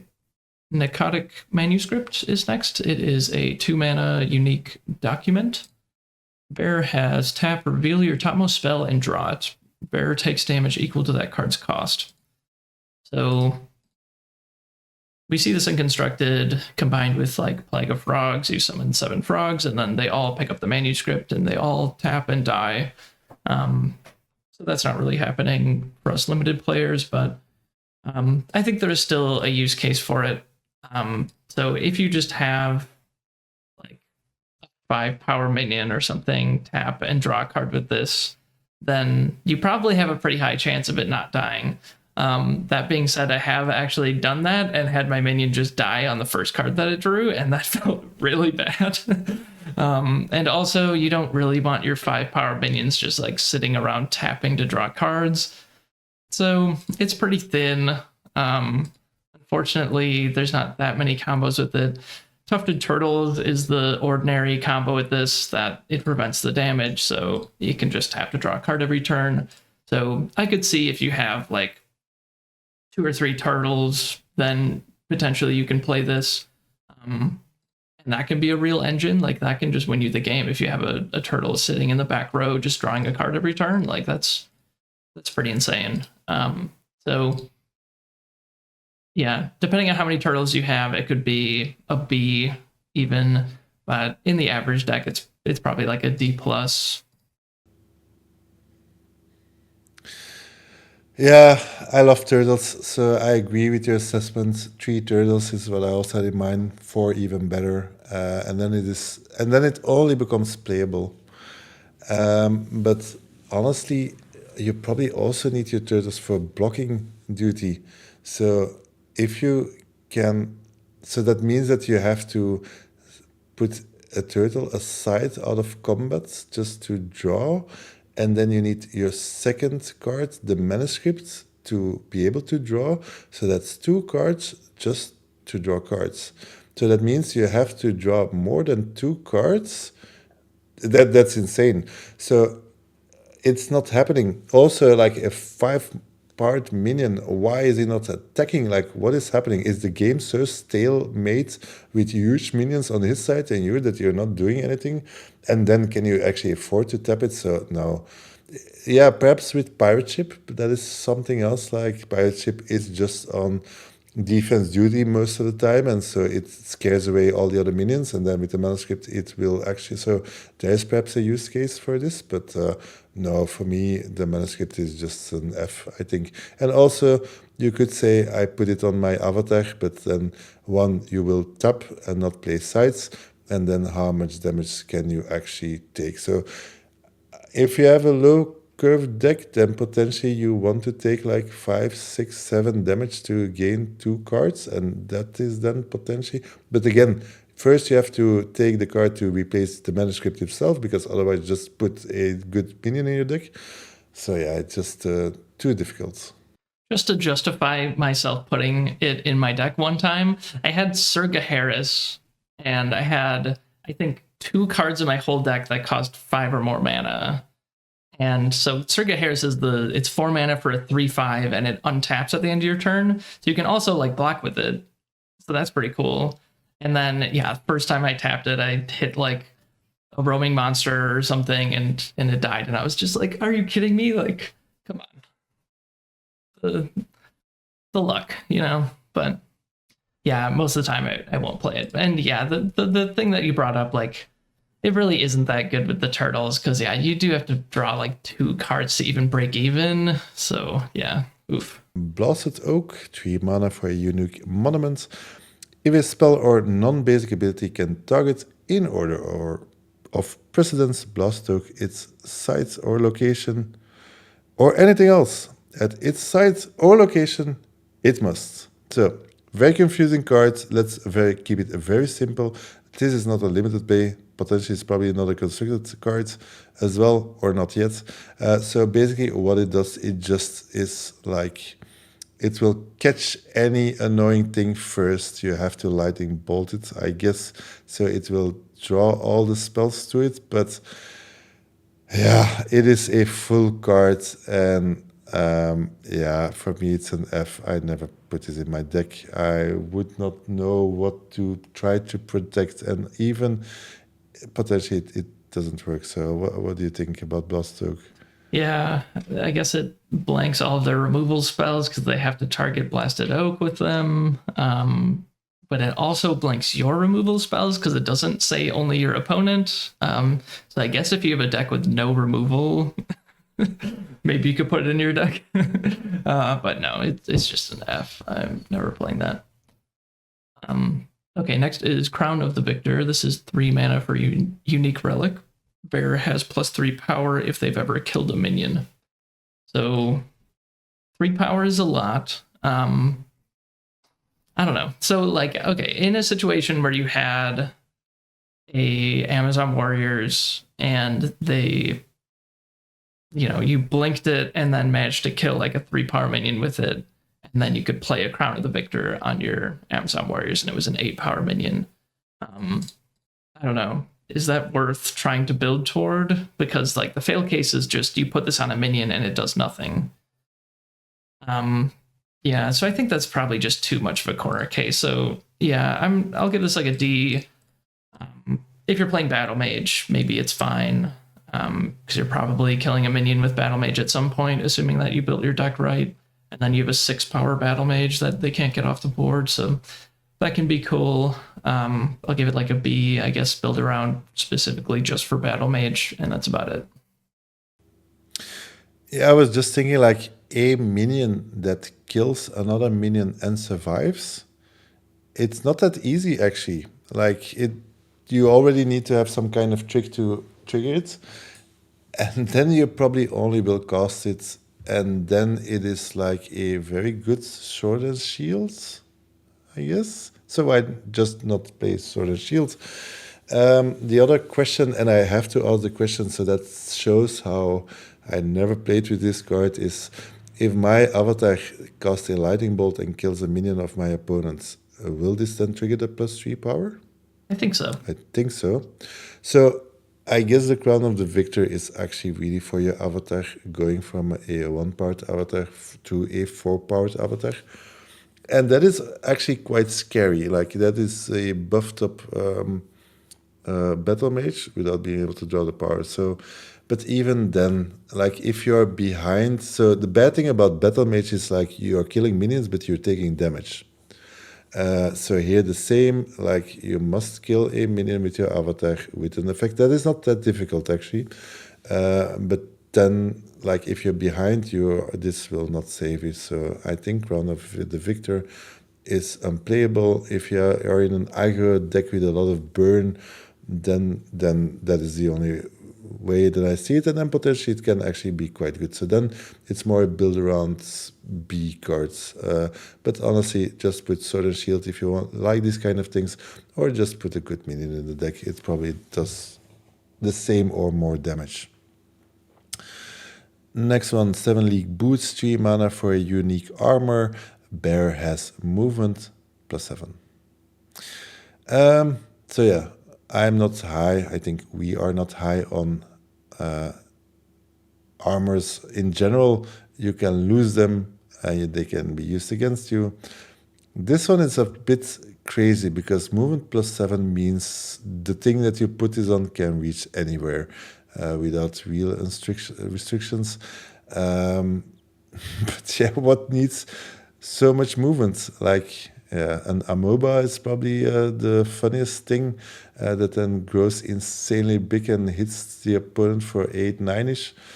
But in all other cases, probably, again, Battle Mage, this is standard Battle Mage cards where your Battle Mage will be able to kill anything and draw cards, so that makes it really good. But all the rest, I don't see it.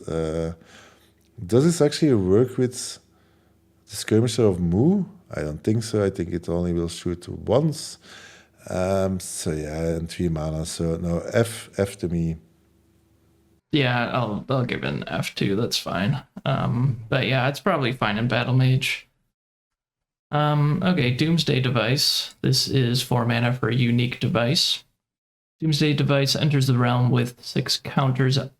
6 counters. At the end of each player's turn, remove a counter. When the last is removed, it detonates. Deal damage to each unit at affected locations. So it deals 20 damage where it detonates, and then it goes out from there, and it deals pretty much like a similar grid to like Craterize, actually a little bit smaller than Craterize, but yeah, I mean, I don't really see this ever happening. I mean, this is like the most fun card that they've made, right? It's like literally just for like, let's see if we can make this happen. But yeah, like polar bears, right, is the joke. Like, just put it on your starting site and wait a while, and then play a polar bears and have your polar bears move it onto their site, and then it can deal 20 and put them at death's door in 1 turn.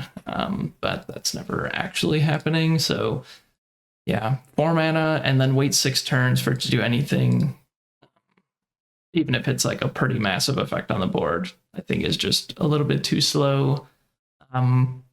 What do you think? Is there some like control deck that can actually pull this off? No, no. This. I mean, I think it's amazing that this card exists because that is what fun is all about. But like, if you really want to go hardcore limited fight, this unfortunately is unplayable. But so one thing people don't realize is, like, with the 6 counters, you are actually unable to deal a 20 damage to your opponent because it will actually detonate on your turn. So that means that they can actually sidestep. If for one reason you can place it on them, they can actually sidestep, so they only take 8 damage. So I think I looked it up. I think you need like Quagmire to put your opponent in place, or not Garrus, but Sir Tristan also does the effect. So it's like, it is never happening. But if I may, I just want to take a short moment, shout out to Jens, because when we were organizing leagues at the Source at the Core Discord, Very early in the beginning, I was playing against Jens in the league, and he actually had this in his deck, and I was like chuckling, like, that's so fun. And then he actually combined it with Phase Assassin, and his Phase Assassin actually went into the void, and it reached me.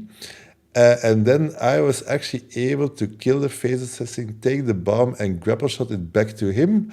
It was like super funny. Wow. But that is what the card is. It's really a fun card. Don't take it too seriously. But if it hits the board, you really cannot ignore it. Like all focus goes to the thing, so it really does completely what you want it to be.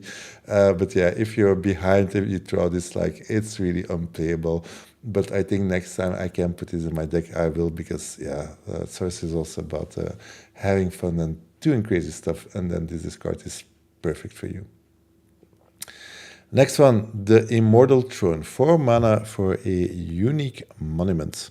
It says, whenever anyone plays a card with cost equal to the number of level counters on the Immortal Throne, they draw a card and add a level counter. That is step 1. Step 2, at level 8 or more, an avatar here alone wins the game. So, honestly, it took so much time to understand these cards. So it is 4 mana for a monument. So you cannot carry move it. It just stays there. It's on your side of the realm. And probably you want to just cast it on your avatar, because if ever it hits 8, you want to be there. But how does it work with 0 counters? So very important to realize is that sites are cards with 0 mana. So actually that very first one is very easy. So you want to not cast this on turn 4, but on turn 5, where you can actually cast the Immortal Throne and play your site. You will draw your card back. But then it's basically out of your control. It's your opponent's turn, potentially, probably. If they have a 1 mana card in hand, they will then draw the card, which puts you behind, and then perhaps they have a 2, so etc., etc. So it is really chaotic. I don't really expect in limited to go to 8 that high. Potentially, if you really then want to play your Midland army, whatever, but I don't think that will win you the game. What will win you the game is actually drawing the cards. So if you have a 1 mana thing or multiple, and then you can cast a site and draw your second card, then the Immortal Throne is good.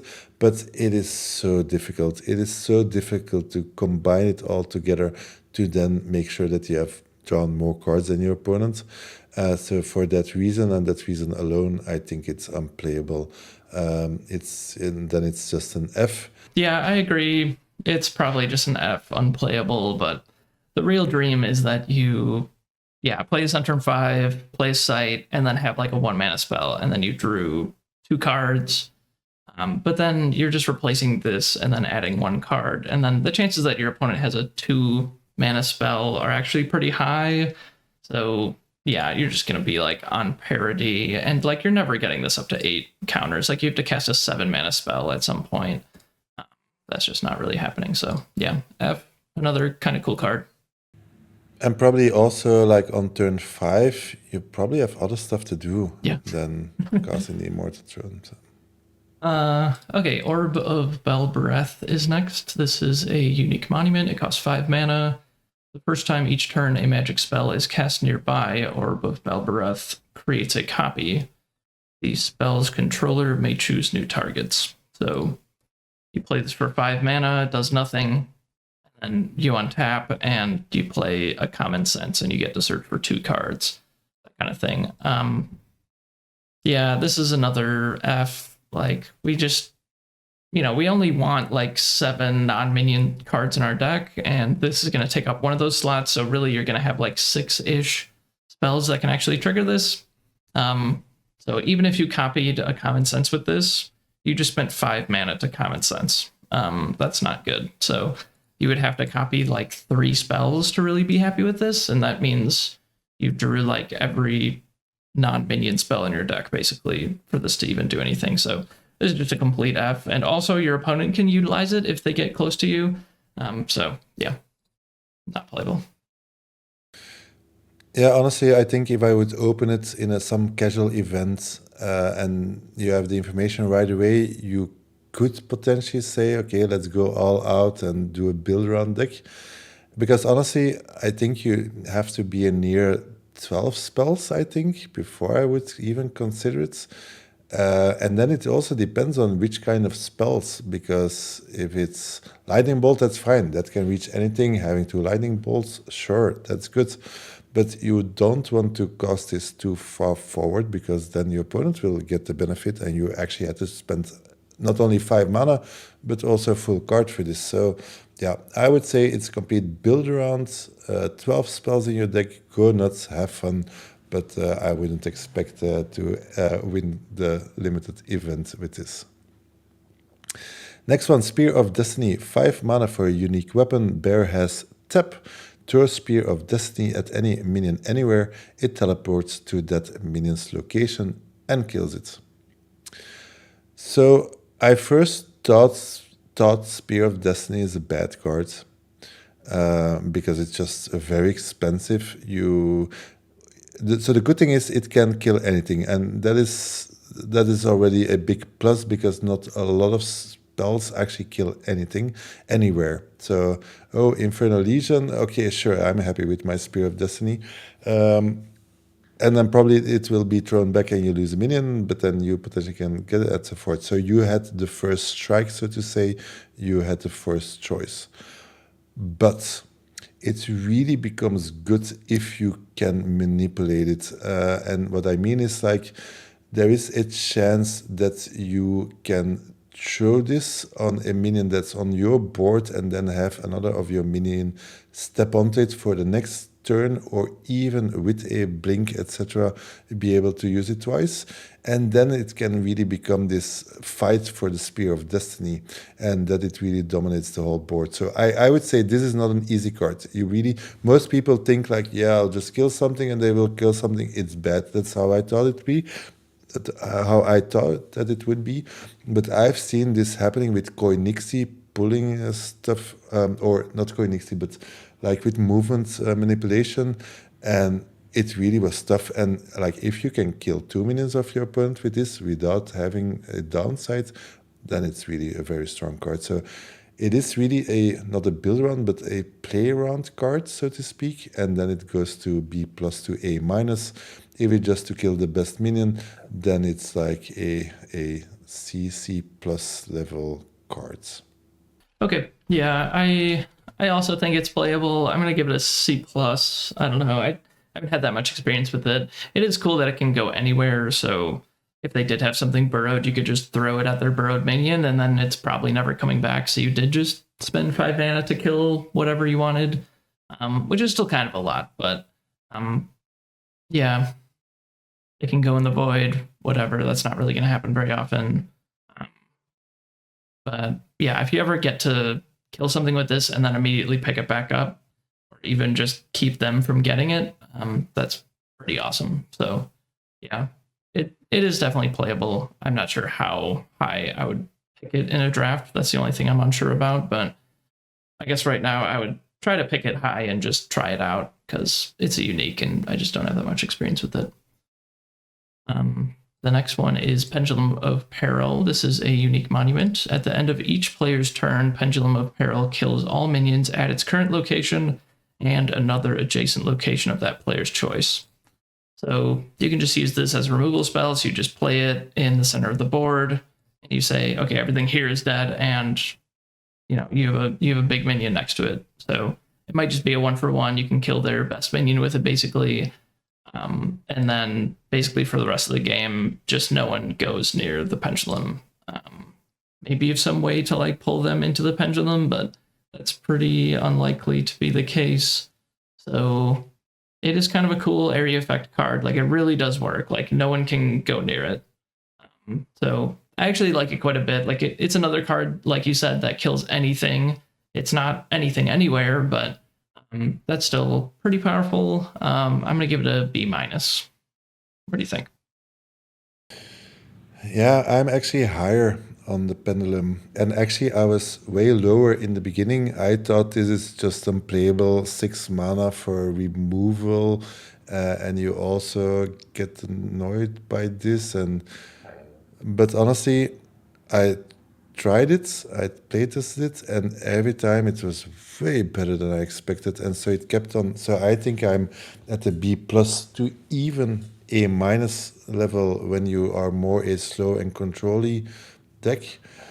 The fact is just that or you kill his biggest, most annoying minion, or you kill two of his minions, and that actually happens quite a lot. That you can just very easily 6 mana. It's clean, nothing to do against. They always have to read the cards like what, and you just so often more yes than no. I kill two minions with. I know that I will be casting it, so my minions are not near.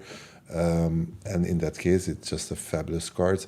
And also, sometimes I've had it that I'm going to that store, I'm super behind, and they have to try to kill me, and they cannot reach you because every turn it kills all the minions nearby. It can also backfire. I had it once that with Sir Lamorak, and when it then dies, it deals damage, etc. So sometimes it can backfire a little bit, but overall, Pendulum is actually a great card. Okay, we are now moving to our sites, and we start with Earth again. The first one is Kingdom of Garta, a unique site with a triple Earth threshold, and it says all minions have burrowing. So, very strange card actually, because it's all minions. It's not your minions, also your opponents. So basically, suddenly everything can go up and down if it's on land.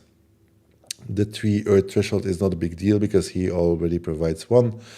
But like, why would you actually want that everything has burrowing? You are in Earth, so if you have burrowing, you have more chances with spiders and the troll. So sorry, I don't see it. I have no reason why you would give the option to your opponent to start burrowing or yourself. So completely not playable. It's just an F for me. Yeah, you might just not want this in your deck because you might have Barry in your deck. Like, it just doesn't work anymore. So, yeah, okay. I was gonna give it a D minus, but yeah, I'll give it an F. How's that? Yeah, I've had this totally backfire because I didn't realize that it was symmetrical, and then halfway through the game, I had like a site I had to play, and then I had an earthquake, and I had like 4 mana, and I like had to play this, and then it's just like, oh no, my earthquake just doesn't even work. Yeah, horrible. Okay, next is Pillar of Zeros. This is an Earth site. It's unique. It has Genesis, banish all dead minions, and you heal 1 life for each. So this is pretty huge upside. Like, obviously, you can't really control when you're going to draw it, but maybe you hold it in hand until kind of late in the game, and you can just heal a bunch if it's looking like you're going to be getting beaten down. But honestly, I might just play it out when I have it. Like, I'm not going to really hold on to this for too long if I don't need to. So I'm going to give it like a B minus. Like, this is actually a reason to take a site over a spell. I like it a lot. What do you think? Pillar of Cyrus is absolutely fabulous. In constructed, it's extremely strong, but in limited as well. Like, this is potentially gaining life without doing anything. That is just absurd to me. So again, if you have to pick it versus spells, then it becomes really difficult.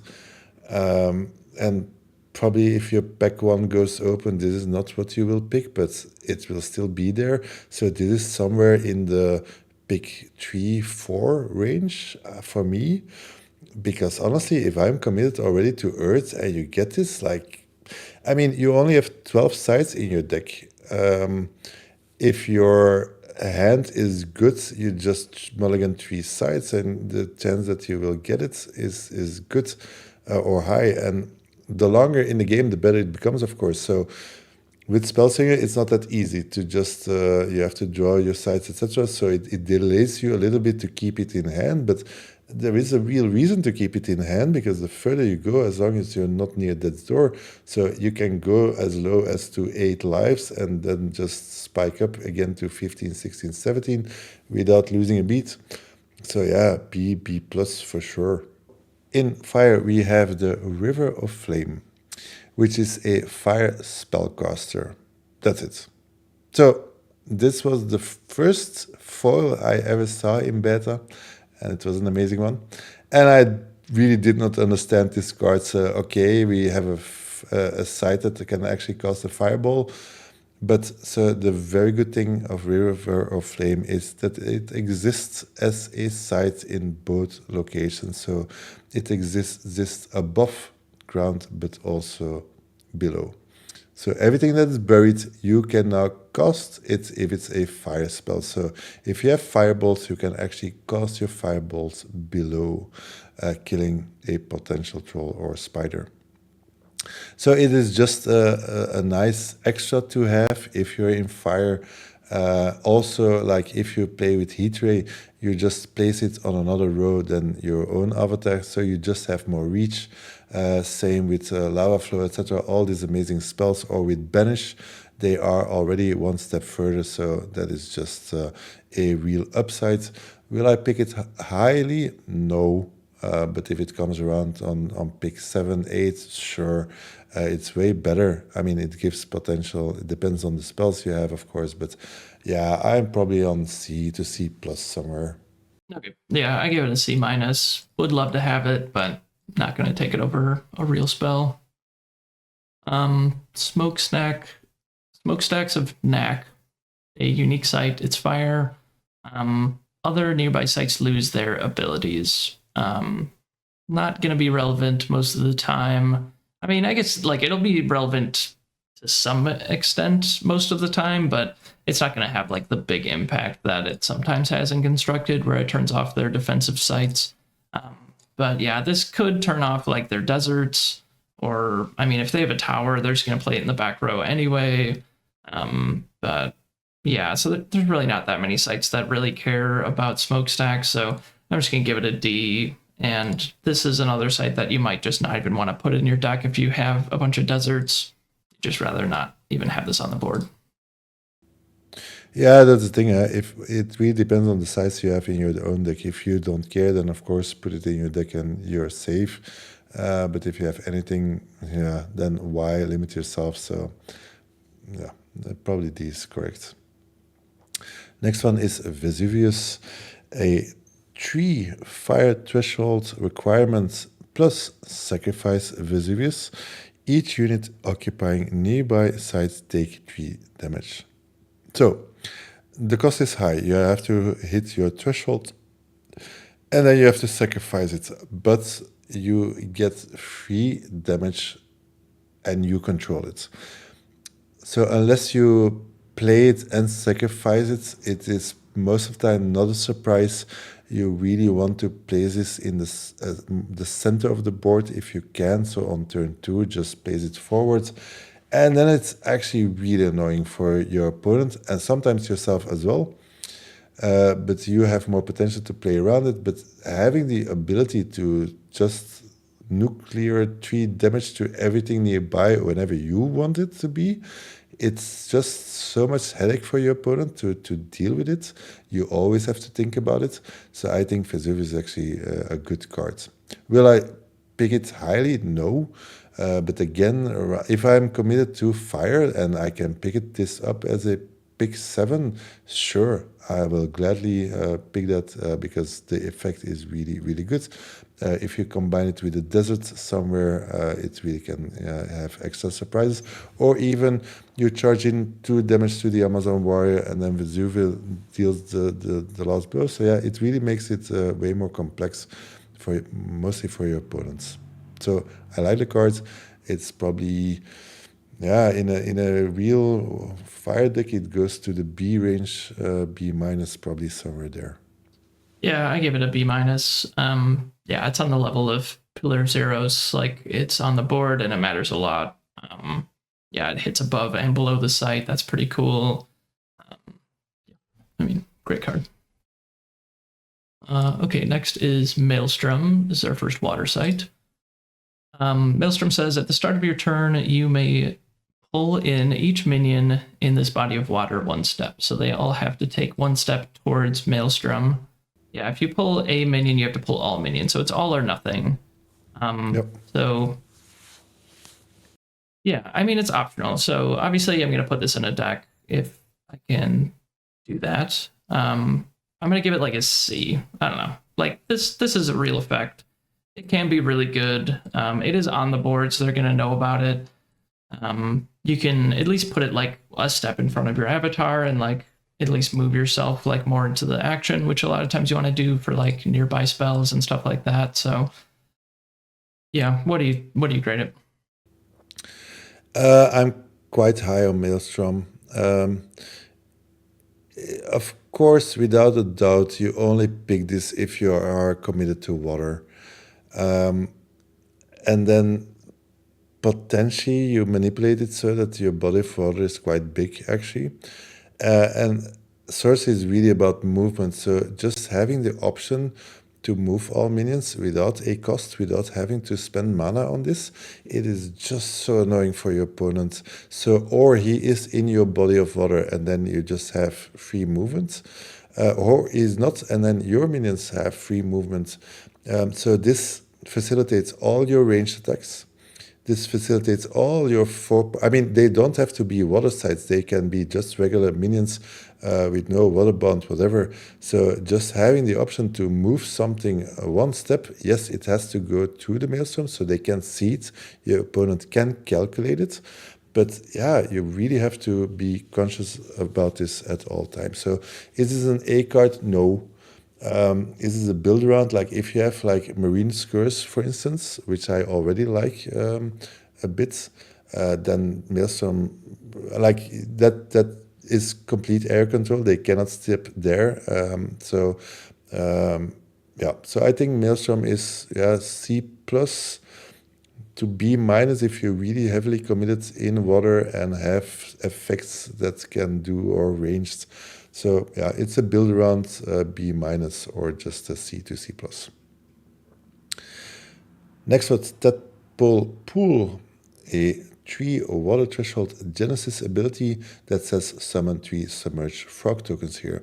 Very clearly heavy committed to water, but just getting 3 frog tokens for free, yeah, they are submerged, so they start below water, which is also good because they cannot just be killed with some random effect. So it is just 3 free blockers. So let's just say on average they are 2 and 3. Let's say 2 3-part minions, 1 2-part minion. That is 8 damage that you just blocked without having to pay anything. It keeps your avatar more safe. It's just you cast your good minion and on a frog it can come up and block if necessary. Something charges in, whatever. It's always good to have the frogs. So again, not a first pick, but definitely if you're deep in water, a 4th to 5th pick is potentially true if you already have enough playables. And as a grade, yeah, that is difficult, but I have it definitely then in the B range. So I'd probably give it a B. Okay, yeah, I'll give it a B minus. Yep, definitely the freest of frogs, and frogs at least do something. So ready to play that. Cloud City is our only air site. And if you have 3 air threshold, then once on your turn, this site may fly to a nearby void. So it's a site that can actually just move around on the board. So you can put your ranged minion on top of it and then move it, and facilitates that a little bit.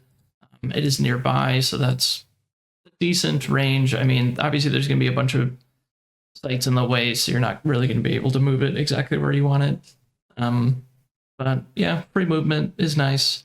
You can also like put your avatar on this and then fly your avatar into the void where it can't really be attacked. So yeah, a lot in a little package. I don't think I take it as high as some of the other sites that we looked at. I'm gonna give it a C. Yeah, I think I agree. Cloud City is good at the flying around, etc. But yeah, we are not an avatar of air or whatever, so it's free movement. But yeah, in limited, you're just bashing in the middle of the board. Probably don't have that big of an upside. It could happen, then it's a bit better. But If you can pick it up, sure, you'll put it on the deck, but I'm not. Yeah, it will not save you. Even if you fly on from the board, they will eventually catch you, so it will not save you. Okay, I guess then we go first to the multicolored sites. So I think then the first one is Pristine Paradise. It has all the thresholds. So I mean, every site that will ever be printed with 4 thresholds, you always need to look at because that is amazing. But this one is a bit tricky. It says provides no mana or threshold unless completely empty. So, Pristine Paradise, don't ever start by casting this under your avatar because it will not provide any mana. So what you want to do is you really want to tuck it away somewhere in the corner. Even if you would start going left to it, it's not that far away from your opponent. So if I would play it, I really want to play it in the corner. If I really have to, I'll play it next to me. But you're always under threat. There are stuff that they can play. You have like scouts that can appear there. And the thing is, like, let's say they have a scout, you start the turn right away with losing that mana, which is really annoying. Going from 5 to 4 mana, going from 6 to 5, you really had to spend effort, time to get your mana on the board, and then you're losing it. And if they overpower you and you cannot get rid of them, then this is really not good. So I would say I would only, so then it's really build around Pristine Paradise if I'm doing something funky with 3 or 4 thresholds.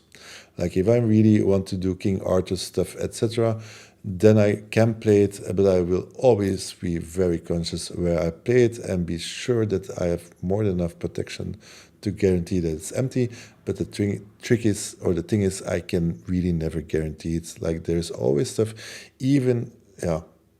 So I'll leave it there. I think overall unplayable F and or D, I guess, and then a build around, and then it becomes quite good actually, but dangerous, and then it's like B plus to A minus level.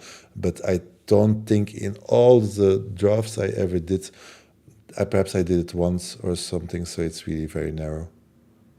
Okay. Yeah, I would not play this in a 2-element deck. Like the chances that this might not even matter. Like if it was just one of your basic sites, like it might have just been enough to fix your threshold. Like having the 2 threshold is not enough for all that downside potential. So I think in a 2-element deck with a splash, I probably would play this.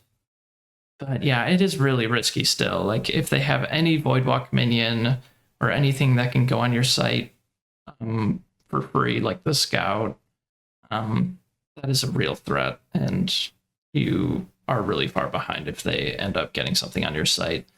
Yeah, so I guess I'll give it a build around. Like if you're 2 elements and a splash, then it's probably like a C, and I will actually play it. But even then, I'm a little bit iffy on it. So I don't know. Yeah, it's probably better to just stay away from this, honestly. Hard to say. Okay, the next one is Color Out of Space. This is the one that everyone knows. It provides all 4 thresholds, and it says it provides no mana or threshold if not adjacent to the void. So you can pretty easily play this somewhere that your opponent can just never put a site next to it, and or at least make it so that there's no void next to it. So yeah, if you just go like 1 step forward and then 2 steps over, and then you just don't play a site into the corner, then this will just always be on. So this is actually premium threshold fixing. So I will give this a B minus. I will take this over some good spells if I'm planning on playing 2 elements and a splash, which is pretty typical. What do you think of it? Yeah, as you say, this is again also for the 3 elements and the 4 element. This actually makes that possible.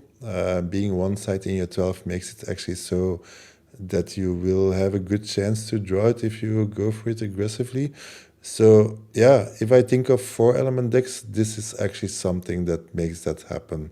It is really easy. I mean, the biggest scare of color out of space is Earthquake, but like in limited, that is something to be neglected. So yeah, I agree. This is probably the best threshold size you can wish for, and I would also pick it high if I have like Source, etc. This is all that you wish for. So very, very good card. B plus for sure. If it's really vital to your deck, then it even goes higher to A minus. In a 2-element deck, this is just like worse than the exceptional sites. But I probably would still play it in a 2-element deck. Yeah. I wouldn't take it that high though. It maybe is like a C minus or a C. Just to point that out. Yeah, but I think I always pick it because you don't know what is to Yeah. come, and then you're just like it. Also, all your double threshold is solved. Yeah. But as you say, it's like a regular dual site is then better, of course. But All right. okay. Do you want me to start? So we have the non-element sites next. So the first one is going to be Boneyard. And I think most of these we can go through pretty quick. But okay, so Boneyard is a non-threshold site, and it has Genesis. Each player may summon a minion from their cemetery here. So I looked it up. So your opponent chooses first what they're gonna summon, and then you decide. So I had a situation recently playing Constructed where like they had a root spider and something else, and unfortunately they can just like choose the root spider and actually have it burrowed under the site when it enters. So anyway, in limited, I don't know. It's kind of hard. Like I really don't like non-threshold sites. I don't know. Like there's not really any discard outlets for the most part. So you're not really reanimating anything early with this. You're just getting something back that you played and it died. I'm just gonna give this a D plus. I mean, it is like a powerful effect to reanimate. Like if they have nothing in their cemetery, you can just get something that's amazing. But 90% of the time, they're gonna have something to get back. So it's kind of neglected. It's kind of like even.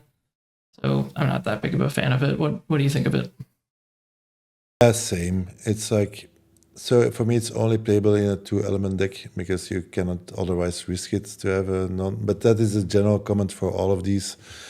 And it's really simple. Like the Genesis ability, it has to be in your favor. So that means the minion that is coming back should be better than your opponent's minion. But that is really hard to control. So I think mid game it's probably better, but then yeah, it really depends on what is there in the side. So if you can do shenanigans with the swordsman and discard something big, get into play. But yeah, that's probably not really happening. I mean, I've had it played against me being actually quite annoying. But yeah, I don't put it in a deck. For me, it's a D. Dome of Osiris or Osiris. This side and minions here can't be attacked. It is by far the most beautiful card in the whole deck. So this is the visual that we use for our sources at the core Discord. I chose it. I think Vincent Pompetti made such a stunning art piece of this, and it is what I chose to have a sanctuary of learning and friendly fights. But as a card, so this side and minions here can be attacked. That is actually an amazing thing. You feel safe there, your minion feels safe there. Some of your minions have a certain effect that you want to abuse, so it is there. But you're giving up a threshold. So yeah, it's difficult. I never ever put it in my deck. Find it really difficult to find minions that I really would like to have on the Dome of Osiris. Probably like ranged minions, but I don't know. I don't think I can ever give up mana or threshold for this effect. And also like, okay, if you're on death's door, this then protects you from minions, but often you are just killed by spells, so that probably also doesn't do it. So I don't see it. Unfortunately, I have to give it a D, but just as a visual magnificence, I give it an A plus. Yeah, I'll give this an F. Like There's probably some minions, like there's not that many minions that like just want to sit on the board and get value for sitting there, like the Queen of Midland and that kind of card. Um, but yeah, I don't think there's really a use case for it, unfortunately. Yeah, if you have like a bannerman, etc. But the reality is that bannerman is so good that it really wants to join the attack. So yeah, don't see it. Okay, Donnybrook Inn is the next non-threshold site, and it says anyone may cast minions here.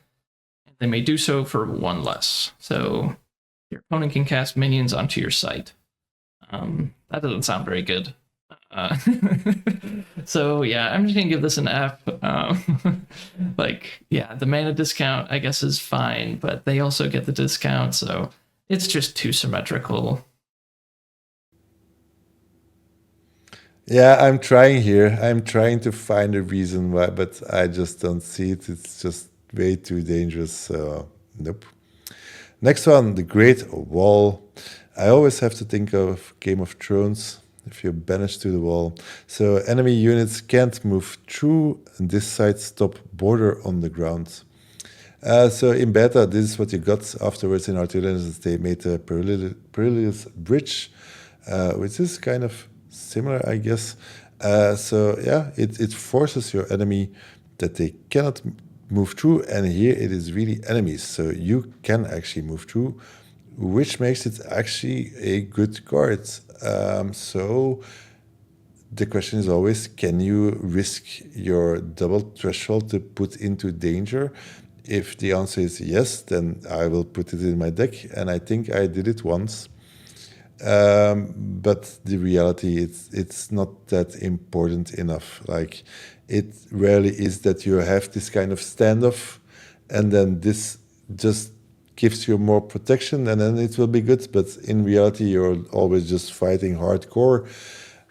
It does provide some protection if you want to cast like lances or have something there with range. I don't know. So I like the cards, but I think in reality it's probably less or it's more underwhelming than you might think.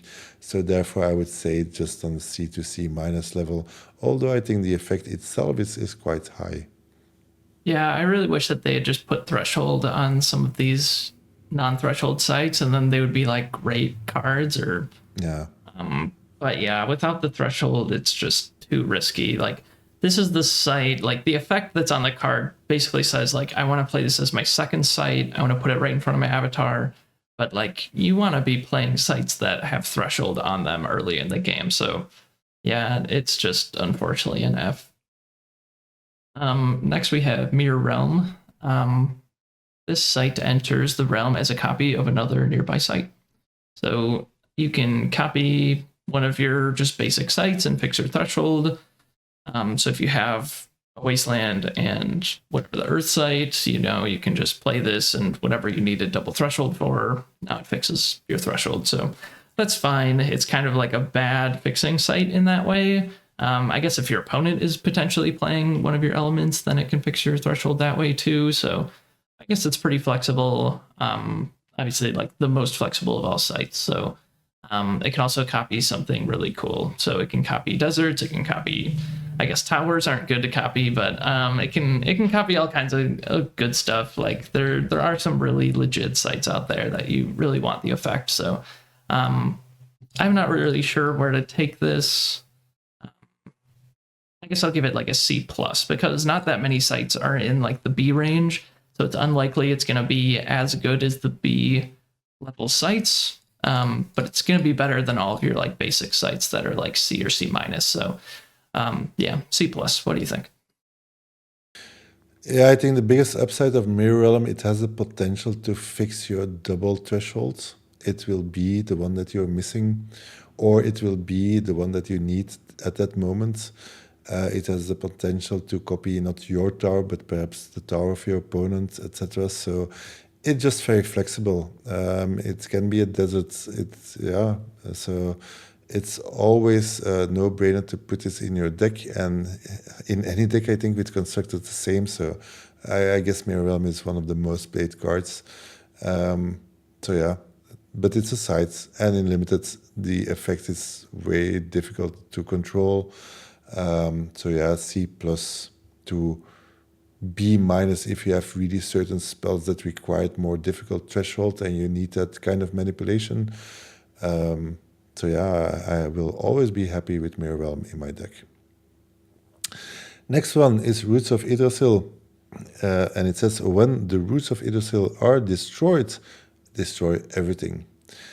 The effect is insanely strong, just because you can still cast something after everything has been destroyed. The reality is, as far as I know, there are only 2 cards can actually destroy the sites. And one is Sinkhole, which is a elite, and then the extra is that you actually have to play your Sinkhole next to the roots, which is not always guaranteed. And then the other thing is the Scorched Earth, which lets you sacrifice it and then destroy everything, but that's also an elite. So again, not easy. If you pick up the Roots of Yggdrasil on pick 14 probably, because it will do the whole tour, then you can always wait and see if you have a Sinkhole or a Scorched Earth that comes by, and then you have potentially something gimmicky, fun, and potentially crazy strong in your deck. If it's a Scorched Earth, then you already have to spend 3 mana for the effect. So if you then want to be the haha Amazon War or Lumbering Giant, then you have to have at least 7 mana in your deck, which is not easy. But yeah, I will always go for it if I can. I mean, that is just too funny. Even with a 3-part minion, you just then kill your opponent quite quickly before they can recover. Voila, this set, unfortunately, probably, unless you have the build around of those 2 other cards, it is completely unplayable. It has no threshold, so don't ever put this in your deck. If you have one of the other 2 cards, then the chances that you have both of them at the same time is slim. I will always do it, and then it's potentially in a build around or double build around B plus A minus level, but it's just asking too much. Yeah. I don't have anything to add to that. Yeah, it's just an F basically, but maybe there's some pie in the sky time that you actually get to do the effect. Okay, next is Geistwood. Genesis abilities here are also Deathrite abilities. So I play this in like my Death Speaker deck in Constructed, and it's really cool, but in Limited, I don't think it's really worth giving up a threshold to potentially have a Genesis ability happen twice. It's just very unlikely to happen. Like, they have some control whether or not your thing dies on that site, so you might not even get the Deathrite ability. So I'll just give this an F as well. Yeah, the reality is that there are not that many Deathrite abilities for now, so it will probably change over time, and then the grade of this card will change as well. The ultimate dream is the Grandmaster Wizard, of course, but honestly, you will have to kill it yourself, because no way, if this is on the Geistwood, that your opponent is going to give you 3 cards for free. So that is also not happening. So yeah, it's just unplayable, I think. I think I had it once with like 2 or 3 Deathrite abilities, because I tried it, but even then it's so unsure. And then if you draw it at your side 6, it's somewhere in the corner or to the right, where you just don't want to play your minions, they will not die. So it's a complete F. Vaults of Zul. The first time an avatar stops here, they draw 3 cards and skip their next turn. The amount of time I spent on this card, so I think it's unplayable. It is, for newer players, I would say just don't do it. It's a complete F. Like, giving your opponent a full turn, that means they draw an extra card. So basically, you're just drawing 2 cards. But not only they draw the card, they actually hit all their damage again. And also, like, this happens on your turn. So they actually get 2 turns to plan. So stuff that potentially they cannot do because, hey, I cannot cast this near his minion. Like, yes, you can, because now you just have 2 turns to do whatever you want. So I think the only way that this is actually playable is if you cannot even open with this card. You cannot, because it has to stop there. So the only thing playable is if you're on the play and you put it sideways, and then you actually on turn 3 step on it. But even then, you give your opponent an extra tempo for 2 cards. So no, just straight F. Yeah, it's an F. Really cool idea, but it is not working out, I don't think. So it is actually a fun thing to do with if you have courtesan ties, and you can then force your opponent to step on the Vault of Zul, gaining an extra turn, but this is like loco stuff, so don't try it. Okay, and then we have one unique avatar. I'm not really sure why there's only one. Kind of weird that they made this one unique and all the other ones elite, but I'm kind of glad that this is unique, because you don't really want to see this in a pack, I don't think. Okay, so this is a 1 power avatar. Your atlas can't contain duplicates, and you draw no sites during setup. And then you can tap, reveal, and play the topmost site of your atlas to an adjacent void or rubble, and then move there. So this card has kind of like a cult following, I would say. Like, there's a bunch of people that just love Pathfinder. They really want it to be good, even though it's not really a top tier avatar. They'll still bring it to tournaments and play it. It is really cool. I think with time, maybe it can grow to be like a pretty good avatar. But we're talking about limited here. So according to the official rules, if you have 2 valleys in your deck, you can't legally play Pathfinder, because even though they say you can have any number of them in your deck, Pathfinder says you can't, and can't always beats can. So most of the time, this is just going to be completely unplayable. You literally can't play it because you don't have enough sites that you drafted, especially if you're drafting 3 packs of beta. You cannot spend that many picks on sites. There's just no way. So it's just an F. And we errated it. So in our regular drafts online, I tell people ignore the first line of its text box. Your atlas can contain duplicates, and it's totally fine. Like, that is still not a broken avatar. So even with that errata, I think it's still like just okay. I don't know. It's probably playable in regular limited still, but it's not like completely broken. So F for legit sorcery. Like, if you're playing and you're following the official rules, you just can't possibly play this card. But if it's errata, then maybe it's okay. Yeah, I must say, if you can play Pathfinder, it definitely compensates for that 1 card of the Spellslinger, because you go so fast and you draw only spells. Where your Spellslinger, if they don't want to fall back, they really on turn 4 have to start tapping for sites, and so you will actually grow into 6-7 mana way quicker, but like way quicker than your opponent. And if then that really lets you play all the big minions, like then I would play Fomorians, and Lord of the Void is potentially too far still, but anyway. And I would say in Arthur Legends, like if I would open Pathfinder, there are so many different ordinary sites in Arthur Legends that you can actually get to 12 different sites, but you will be in 3 elements. And that on its own would be a challenge, I think. So if I get this I would not do this in like a crossroad, whatever.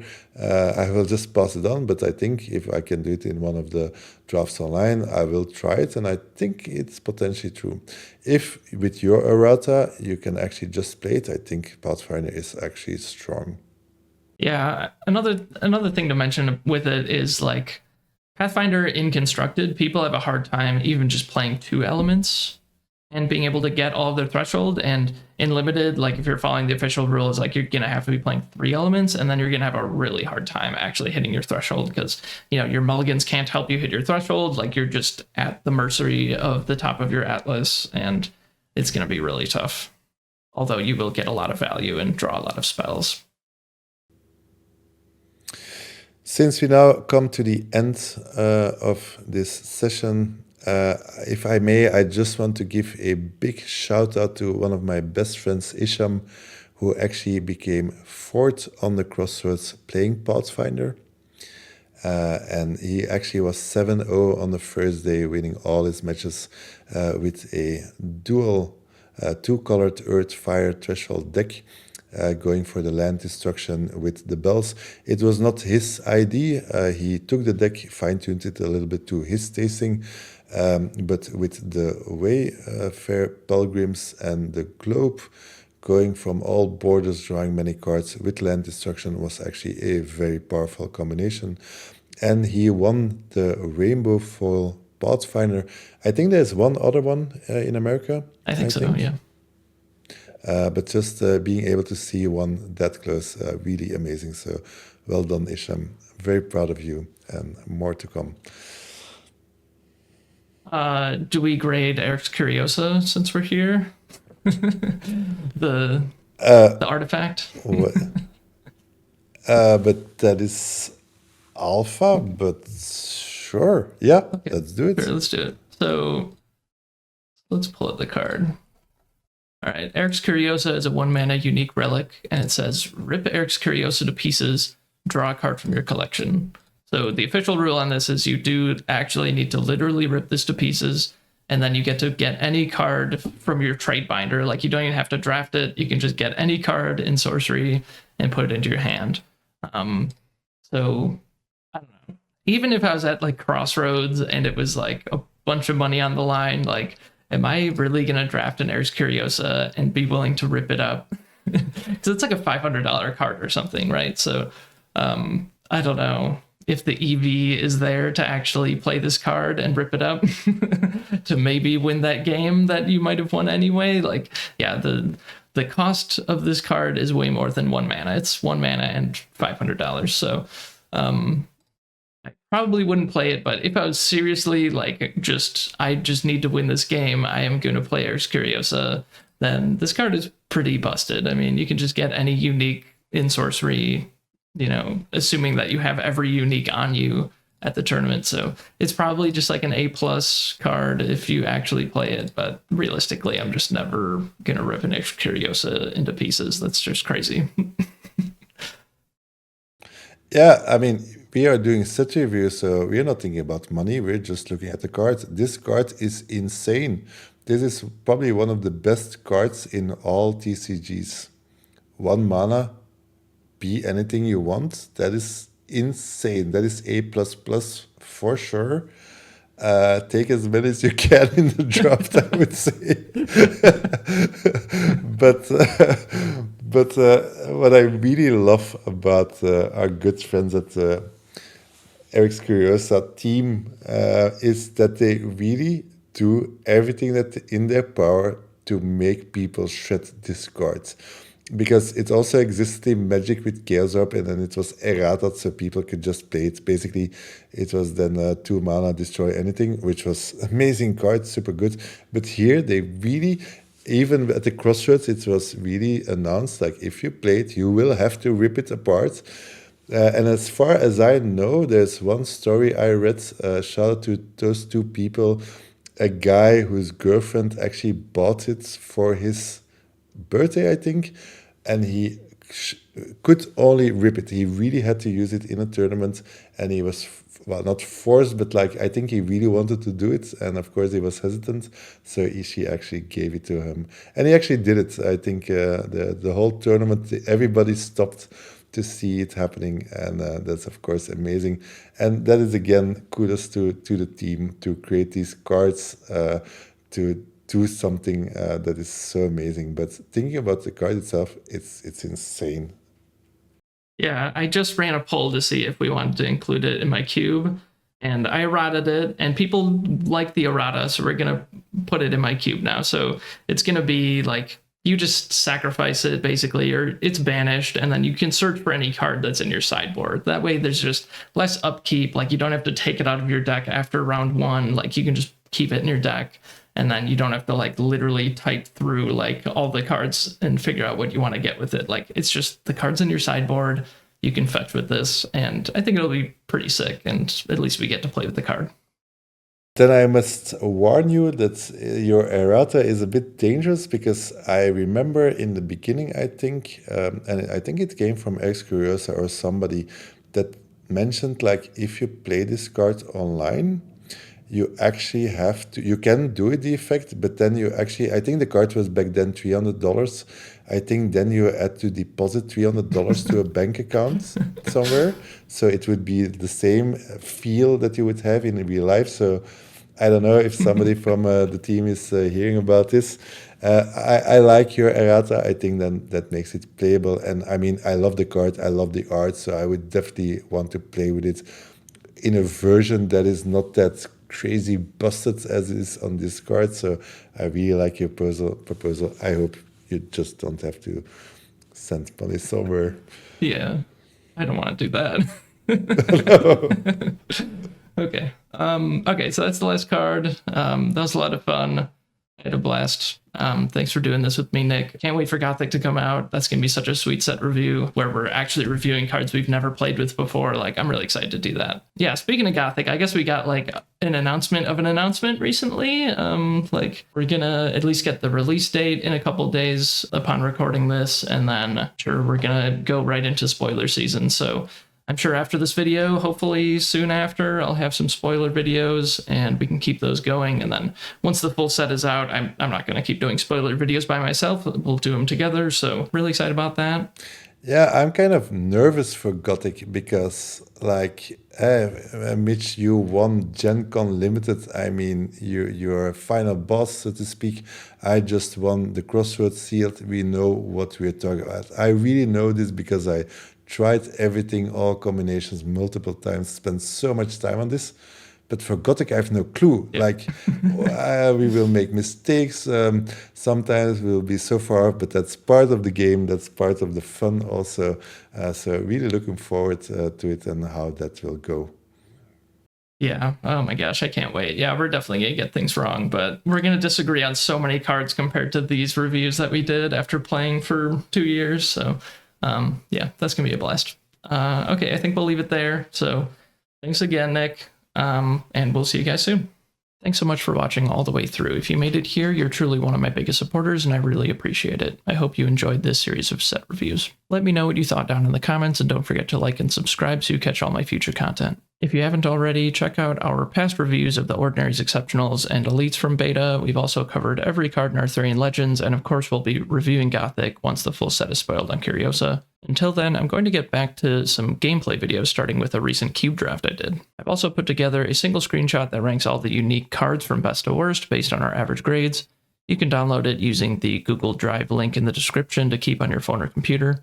And if you want to dive deeper, there's also a link to the Google Sheet where I collected our grades. Kind of funny to look at these cards, like they start at like A+ level and go down to like maybe B+ at Immolation, and then from Browse to Tadpole Pool is like B+ to like B-. And then down here, like I'm not high on Lord of Unland, but he is, and then he's kind of high on Cerberus and I'm not, and our average grade for our Atlantean Fate also averaged out to like a C+.